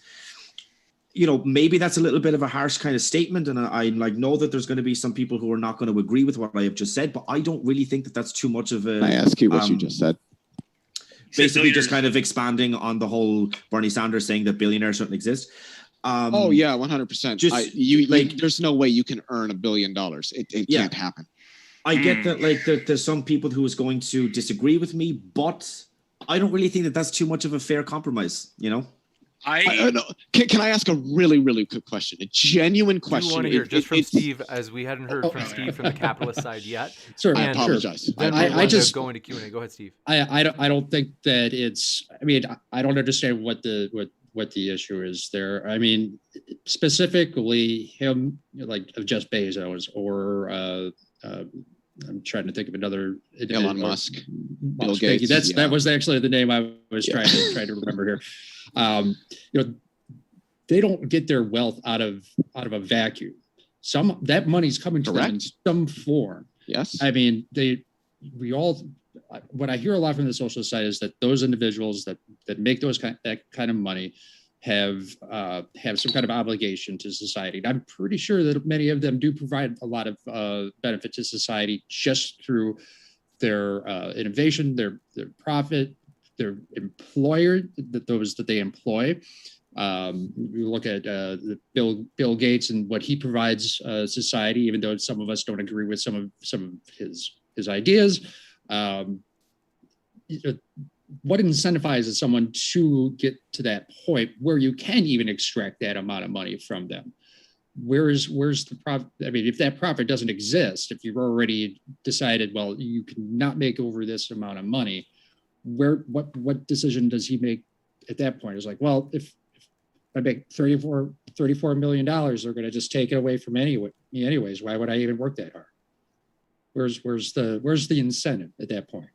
I don't think that Jeff Bezos has an incentive to, or Elon Musk or Bill Gates really have an incentive to do anything anyway. I think that a majority of the innovation that flows out of these companies has absolutely nothing to do with the individuals who own them, like Bill Gates with Microsoft or Jeff Bezos with Amazon or Elon Musk with Tesla. I think that the innovation flows from the workers that they hire to work at their firms, and that those very people should be receiving the credit for the innovation, not the billionaires who hired them.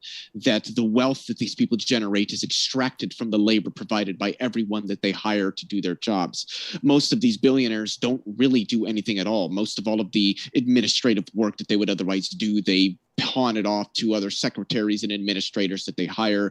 They spend most of their time on their private jets and their yachts and their country clubs, golfing with all of their big rich billionaire buddies, doing nothing. Yet they make all of this money despite not really contributing anything to the firm that they own, while everyone below them contributes labor out of their day, time out of their day, time out of their life, time with their friends and their family, time building up who they are as a person, who they want to be, contributing labor to these firms that is then extracted out of them, extracted out of the labor that they provide, and captured by people simply because that person owns the business that they work at. I don't think that it's fair, and I don't think that it's an equitable system.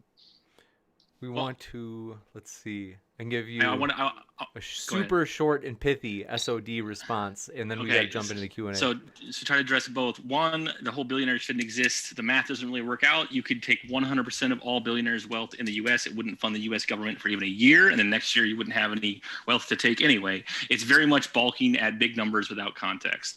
Two, in the case of Amazon, 80% of Amazon's profits are through AWS, which is only 20,000 of its 810,000 employees. The rest of the consumer services are at razor thin margins as is. So this idea of redistribution, or they're not extracting, they're really taking a small amount from every single labor, and that's really it. The math doesn't work out where if you just make billionaires not exist, we can solve all of these problems. You're not really going to get that much wealth from them. And then once you take that wealth, if it's productive wealth, you won't be able to take it next year. We can jump into the Q&A. Want to say thank you very much for your questions, folks. And we want to let you know that our guests are linked in the description. We appreciate our guests. And so we do thank you guys. And jumping into your questions, folks, we do appreciate all of them. This first one coming in from Secular Socialist says, Stephen, is there any Irish phrase you could teach the American audience?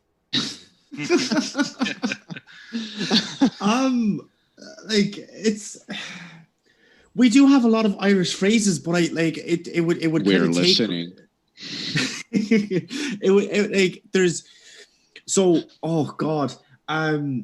We have already used tick. So that's kind of something that is used to refer to a person who has, a very I don't know why I did that with my hands. It was anyway, but a very nice ass. But we already use tick as somebody who's stupid. So we don't really kind of use that. We have a grading system. We have taco, cheesy taco, and cheesy taco bacon. It's fantastic. I do think that Ireland has butchered the English language, in just how we use it. So there was a time in Irish history where we would look outwards at some other countries and we called it the emergency. It was called the emergency, which every other country in the world called World War II. And the absolute pinnacle of this sort of just butchering of it, and I'll leave it at this, James, had we terrorism up north in the 70s, had we we'd a bit of trouble. It just makes no sense at all. You got it.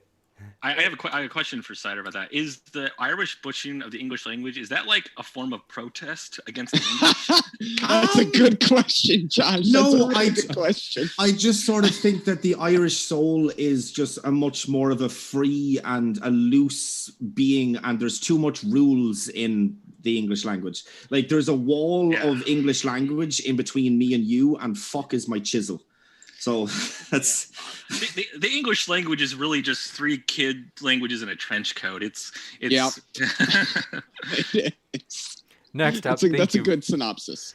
Appreciate your question. This one coming in from Secular Socialist Strikes Again, saying to Stephen and Leo, by this Stephen they mean Cider and Port and Leo, most leftists are socially left first. You consider yourselves to be quote unquote woke. Why or why not? I don't know what is meant by the word woke. Yeah, just really quickly, the word woke I don't think actually has any. This is going to be, how do I word this? This is going to be a very unorthodox way of wording this, but I think that people will understand what I mean. The word woke has no meaningful meaning. If you can kind of understand what I mean by that. So I don't know what they mean. I don't know what they mean. You got it. I don't really consider myself to be that woke. Like I'm on the kind of side of like a lot of the woke standpoints and stuff like that. But like, really, I don't really consider myself to be that woke.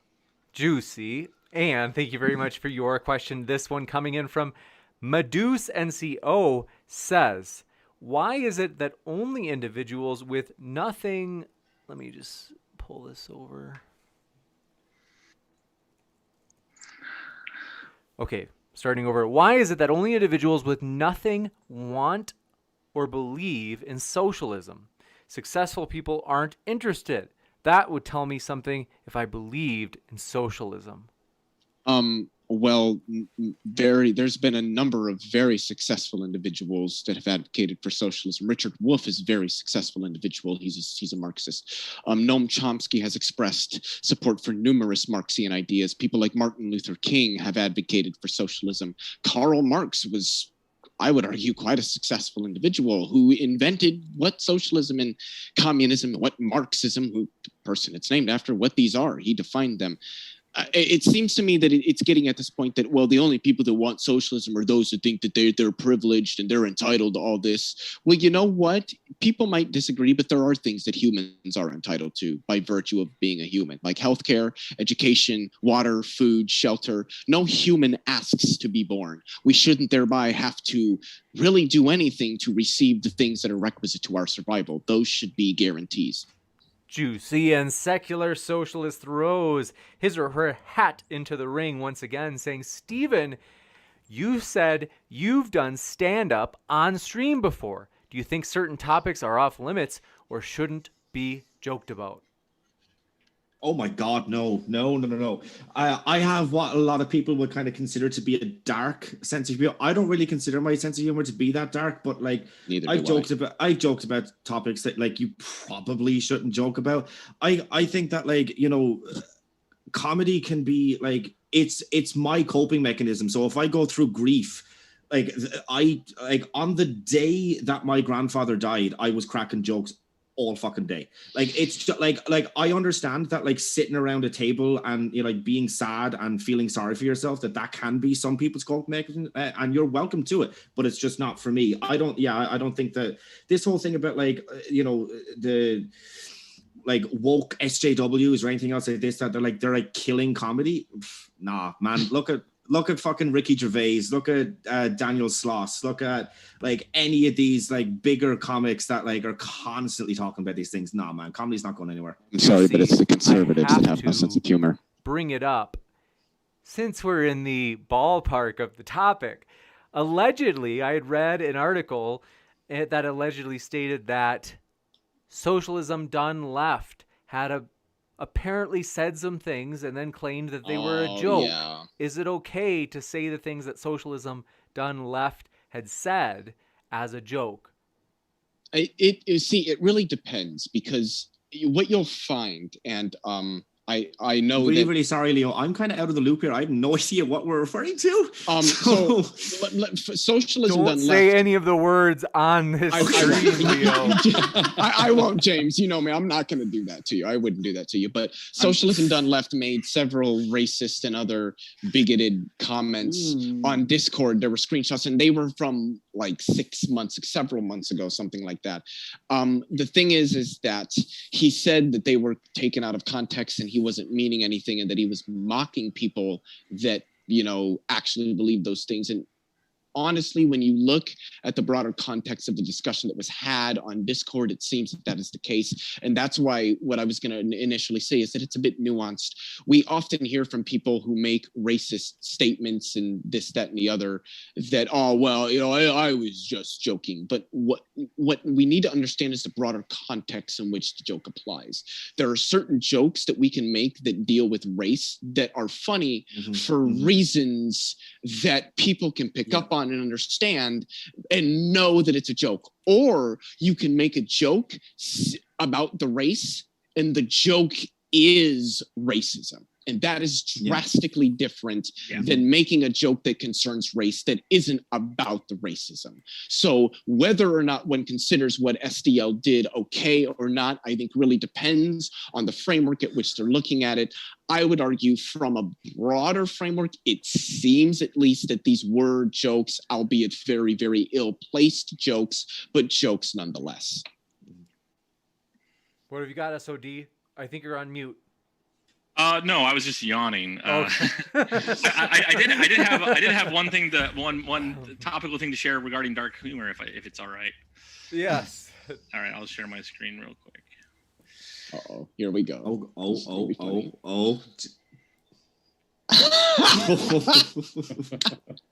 Hold on one second. I knew it was going to be good. I'm squeezing it down 2 seconds. The audience can't see it yet, but I'm almost there to where they'll be able to see it. Oh no! I've just got to shrink it down because I was super zoomed in for the last screen share. 2 seconds. So sorry, folks. I'm curious if people in the chat are already guessing what it says, but let me. Oh god. Depending on what circles you frequent, you've either you've definitely seen it a lot, or for sure. Yeah. Okay, now they can finally see it in the audience because the screen share, I've adjusted it. So you're a very sick man. All right, next up, appreciate your going to the question from, is it pronounced Poopamans? Thank you very much for your question. Says Leo, if a company is collectively owned by the workers, wouldn't that make the workers shareholders? To me, it does, and I prefer it over right now. But it sounds like you believe the opposite. It depends on whether or not there is a larger market that which shares of companies are traded upon. Most worker cooperatives that do exist or have existed don't have shares, just like the vast majority of companies that exist on the planet don't have shares and aren't traded on a market. The shares aren't traded on a market. I can't speak for any other countries, but in the United States of America, the stock market accounts for, and its value accounts for roughly 15% of the value of the US economy. When we speak of the stock market, we're not speaking of the communities or the companies that exist in the communities that you drive through. We're not speaking of middle America. We're not talking about, honestly, a large portion of the economy. We're talking about the largest firms within the industries that we operate within. And quite frankly, I don't think that measuring their success and their profitability, which is what the stock market, let's be honest, is a measure of, is their profitability, is really a measure of the overall success or productivity of the economy and the success of the people who participate within it. Gotcha. And Baran Van G says, communist company, everyone makes the same salary. Why bother with the stress of running the company if you can push a broom and make the same salary? Well, number one, the idea of a company wouldn't exist under. Well, the first thing I need to say is neither me nor Steve Insider Report are advocating for communism. At least I don't at the current instant.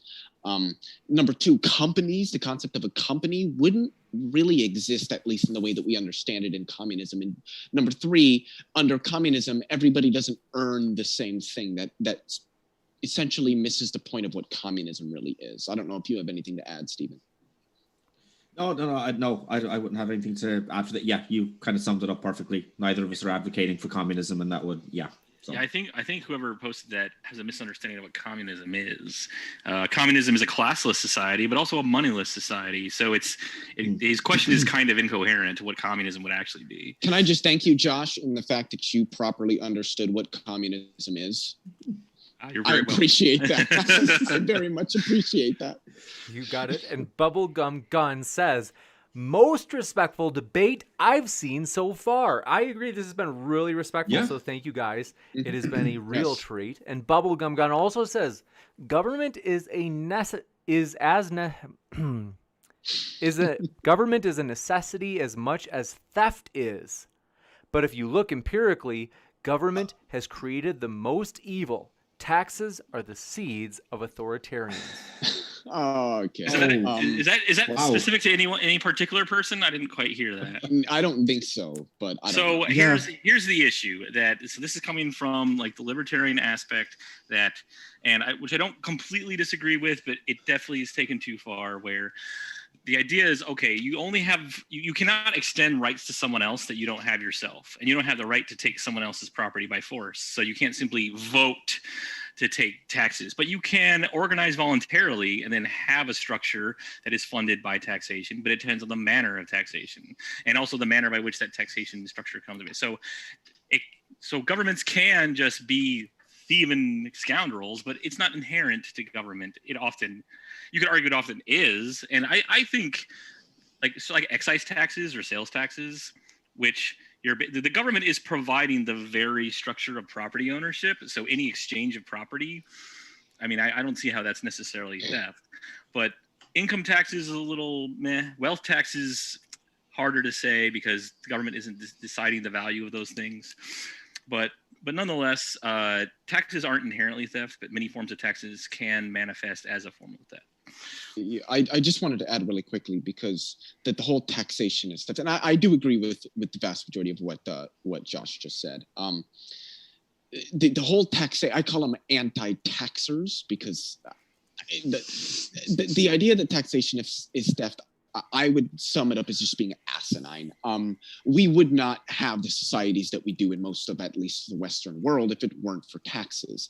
What taxes are, or at least what they're supposed to be, is a society collectively coming together and agreeing to pool a particular amount of their resources together to fund particular programs or incentives or what have you that generally benefit all of us together. And we see this in terms, maybe not here in the United States, but in many Western countries, we see this in the form of their healthcare systems, their education systems, numerous other public transportation, which is significantly more developed in a majority of the Western world outside of the United States, mainly because personal automobile ownership is a thing in the United States more so than others. But it's the US main and Canada, point is that, but yeah. The main point is that taxation is not theft. I agree with Josh that taxation, I think that there are ways that taxation can manifest itself as theft. And I think one of those is lowering taxes on the wealthy and increasing them on everybody else, requiring those who earn less to carry more of the tax burden. I don't think that's very fair. But I think that you can't have a technologically advanced society, the likes of which most Western countries enjoy, without the concept of taxation. And without taxation, most Western countries would not exist in the manner that they do today. I would probably disagree on taking it that far. I mean, the U.S. had 2 industrial revolutions before we had an income tax, so it's certainly true, yes. And we mostly there are reasons for that, though. Well, the reasons were an income tax was unconstitutional until the 16th Amendment in 1913. I don't know if it was really unconstitutional. Well, because it wasn't outlined in the Constitution that you can't do it. It was just made an aspect that. Well, so more specifically, direct taxes have to be apportioned among kind the of states. like ending slavery. Well, so What I mean is that the kind of income taxes Congress wanted to pass, and what is common in Western countries, that would have been unconstitutional prior to the 16th Amendment because they weren't apportioned among the states.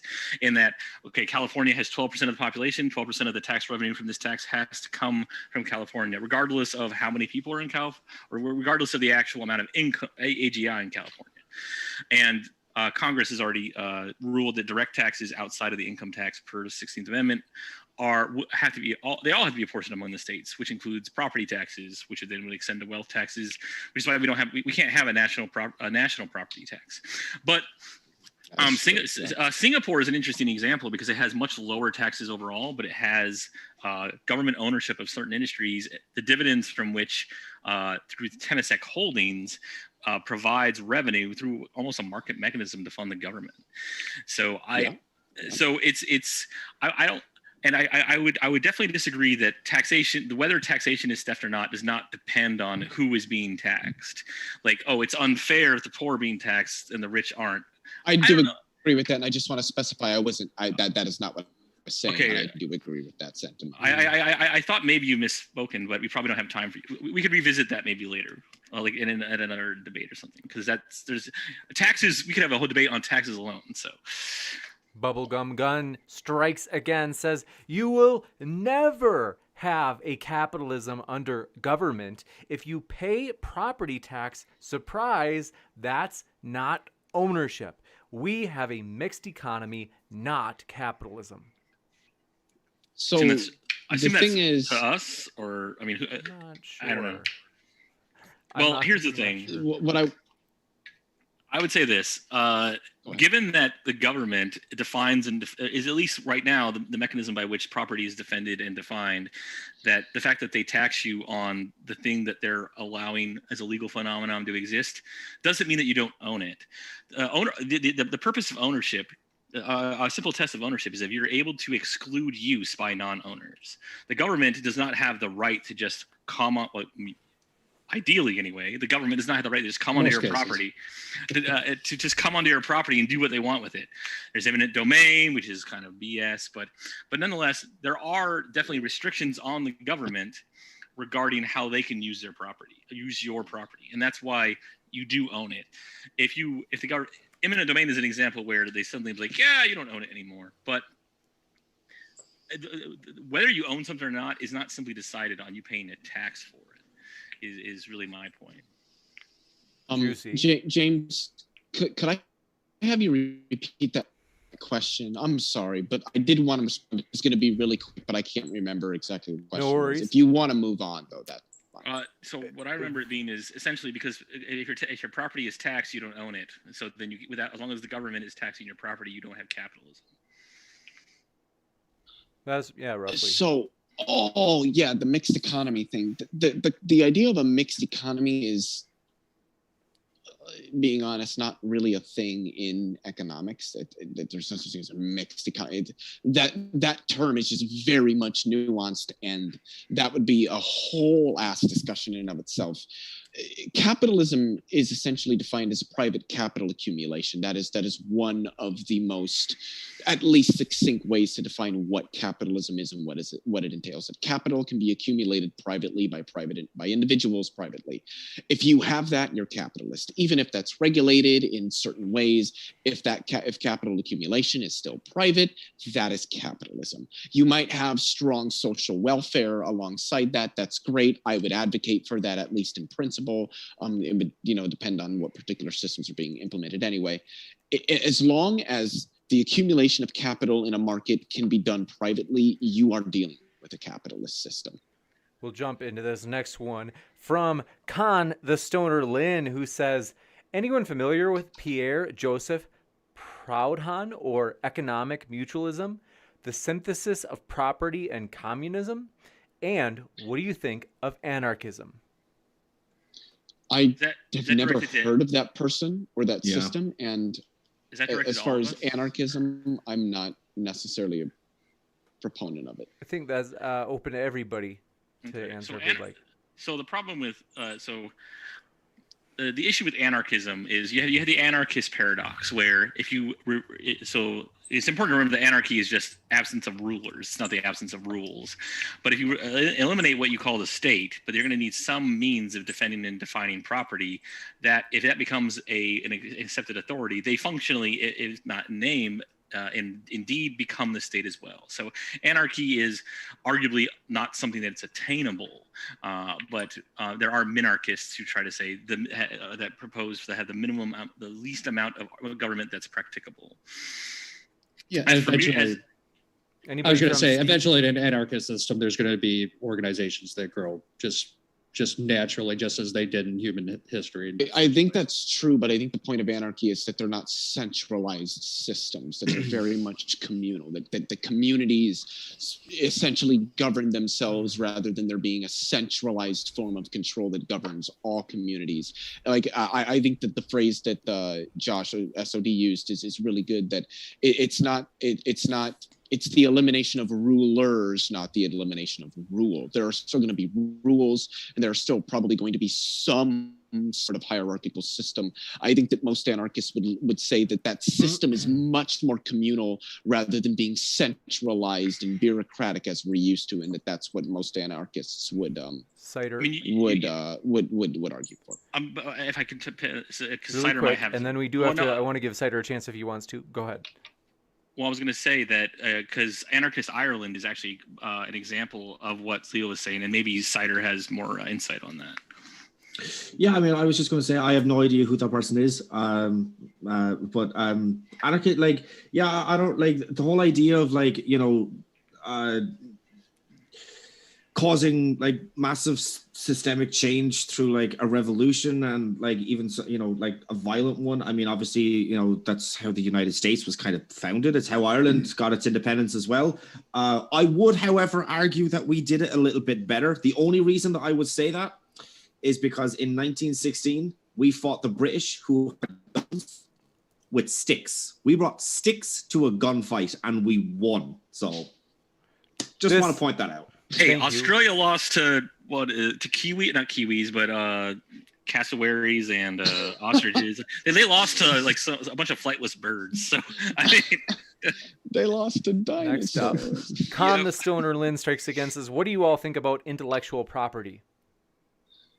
It should be protected. The one distinction I would make, the reason I would make it, yep, exactly, is that I wouldn't argue it's really intellectual property. It's the development of something like a vaccine or something along those lines. People can disagree. I'm sorry. I don't think that somebody has rights to that, but like a book or something along those lines, yes, I think it should be protected. So this is the problem with intellectual property is that most of it is infinitely divisible. Like it's not actually a rivalrous commodity. It's like a club good, like a subscription to Netflix or a newspaper. Well, maybe not a newspaper, but like something like Netflix, where it actually is an infinite amount of it. And the problem really is that intellectual property laws go too far, where it's essentially admitting that I am afraid that my customers or competitors are going to make better use of this property than I will. If you're actually patents is fine, although I think the patent system needs to be reformed as well. But intellectual property is not an easy answer, I guess I should say. You got it, Steve or Steve? I'll just echo everything Leo said. So I'm actually going to diverge a little bit from Joshua. I think property rights should be protected, or intellectual rights. Sorry. I gotcha. You got it. Thank you. Interesting, gentlemen. And then Con the Stoner. Oh, that's right. The Legend Rivs. Thank you very much for your question. Was how does socialism stop inflation? Same way capitalism does. I mean, I don't understand why. Yeah, I mean that question. I don't, because there's maybe he's just trying to state that maybe it's a better way to stifle or control I don't inflation? know, because there's so many market factors that affect inflation that even under a market socialist system, it's not like, I mean, maybe somebody could make an argument that it would be maybe better or worse to handle inflation. I don't really know. I've never looked into that, but I would argue from my limited knowledge that the market forces as they operate under a market socialist system would probably control inflation in at least similar ways as we have now. Gotcha. And Khan, the Stoner Lynn said, let's see. Socialists remember Robert Owen, a wealthy industrialist who gave everything to build socialism twice. New Lanark and New Harmony, Indiana. What? No, I don't know that name. I Robert actually saw that name Owen? during my research, but I didn't look into it too deeply. Juicy. Secular Socialist says, James asked Stephen to tell us a joke now. Jesus Christ, just poking me with a stick, just dance, monkey dance. Gee, it put me on the fucking spot. Oh god, a quick one. What does a Make-A-Wish child and a carton of milk have in common? An expiration date. Sorry, I didn't say my sense of humor was dark. That's dark humor. Jumping to the next one, Bubblegum Gun says, private tanks protects property. I don't need government stealing my property to protect it from being robbed. That's an oxymoron. Second Amendment. What? Is that a I mean, question? Yeah, I don't know what are you. I think what he's I trying think to say is that, yeah. that because he's able to defend his own property with rights with that which is afforded by the Second Amendment, that he doesn't need the government to do so, and then the government therefore does not have a legitimate claim over much, if not all, taxation that it does. I think that's what he's saying. I'm not sure. I mean, that's an interesting argument. There's only so much limit that an individual has control over a certain piece of property, though. I mean, yeah, you could say, well, I've got a tank myself, but there's going to be someone out there with two tanks. I mean, it's just. I mean, unfortunately, you can, unless you've got your own nuclear arsenal, there's other areas in the world that are going to be able to take your property from you, regardless of what your Second Amendment rights are. And I never promoted the Second Amendment as well. So, well, I mean, Vietnam shows that you don't need a nuclear arsenal to defend yourself. It's very much true. History, like, guerrilla warfare. So the issue with war is that if you don't have you need the political will to prosecute a war as well as the material. And guerrilla warfare can create a lot of casualties very quickly, and all those soldiers coming back is going to kill political will, and that's why the Viet Cong basically won. So, I mean, history was replete with guerrilla warfare working against technologically, numerically superior foes, and including the Revolutionary War for the U.S. Yes, exactly. Gotcha. And this That's how one, we beat the British. D Mac, appreciate it, said, can an observation be fallacious? Can an observation be fallacious? It's an interesting question. It feels like so an argument can be fallacious because it comes with a conclusion. Yeah, what I was going to say is that I don't think an observation could be fallacious because an observation is not itself an argument. An observation would be represented by an argument. The argument can be fallacious, but the observation itself, I don't think fallaciousness would apply to that. No, I do agree. An observation is at most a premise for an argument. It doesn't. Yeah. So I mean, yeah. you can have observations that are wrong because either hallucinations, things like that. Yeah. Delusions, or maybe your sensors don't have enough. Either your actual sensors or like your transmitters don't have enough fidelity. There's all sorts of reasons where you get incorrect information, but that's not the same thing as being fallacious. Yeah. You got it. And Displace Gamer, thanks for your question. Last one we have here says, my question, market socialism is just another form of capitalism. It is still private ownership working within a market.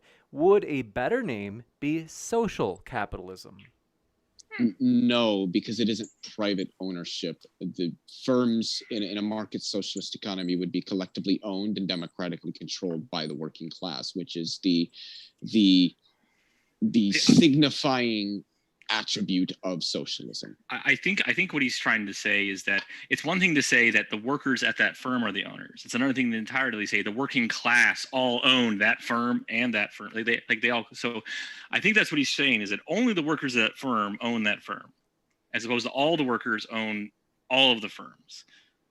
So I think that because in that case, the workers who own that firm, they are the exclusive owners of that firm. And in a sense, they are a collectively private organization. I think that's what his argument is. DMAC It responds. just doesn't strike me as capitalism. DMAC says, thanks. You're welcome, DMAC, and thank you. And we want to let you know, folks, our guests are linked in the description, as it says here on the right side of your screen. Highly encourage you to check them out, as we do appreciate our guests. And that includes if you're listening via podcast. Folks, if you have not already, pull up your favorite podcast app, such as these right here on screen. Look up Modern Day Debate and subscribe for listening to these debates via podcast. And if you're listening via podcast, I want to let you know all of our guest links are in the description box there, as well, as we really do want to say thank you to our guests. We appreciate them. And with that, gentlemen, it's been a true pleasure. We really do appreciate you. Thanks for being with us tonight. Thank you. Thanks so much, James. It's been a real My treat. pleasure. Thanks for having me. Oh yeah, this has been great. Absolutely. Really respectful. I really do. People really enjoyed it. And folks, I will be back with a really short post-credit scene in just a moment, letting you know about upcoming debates. So stick around for that, and I'll be right back.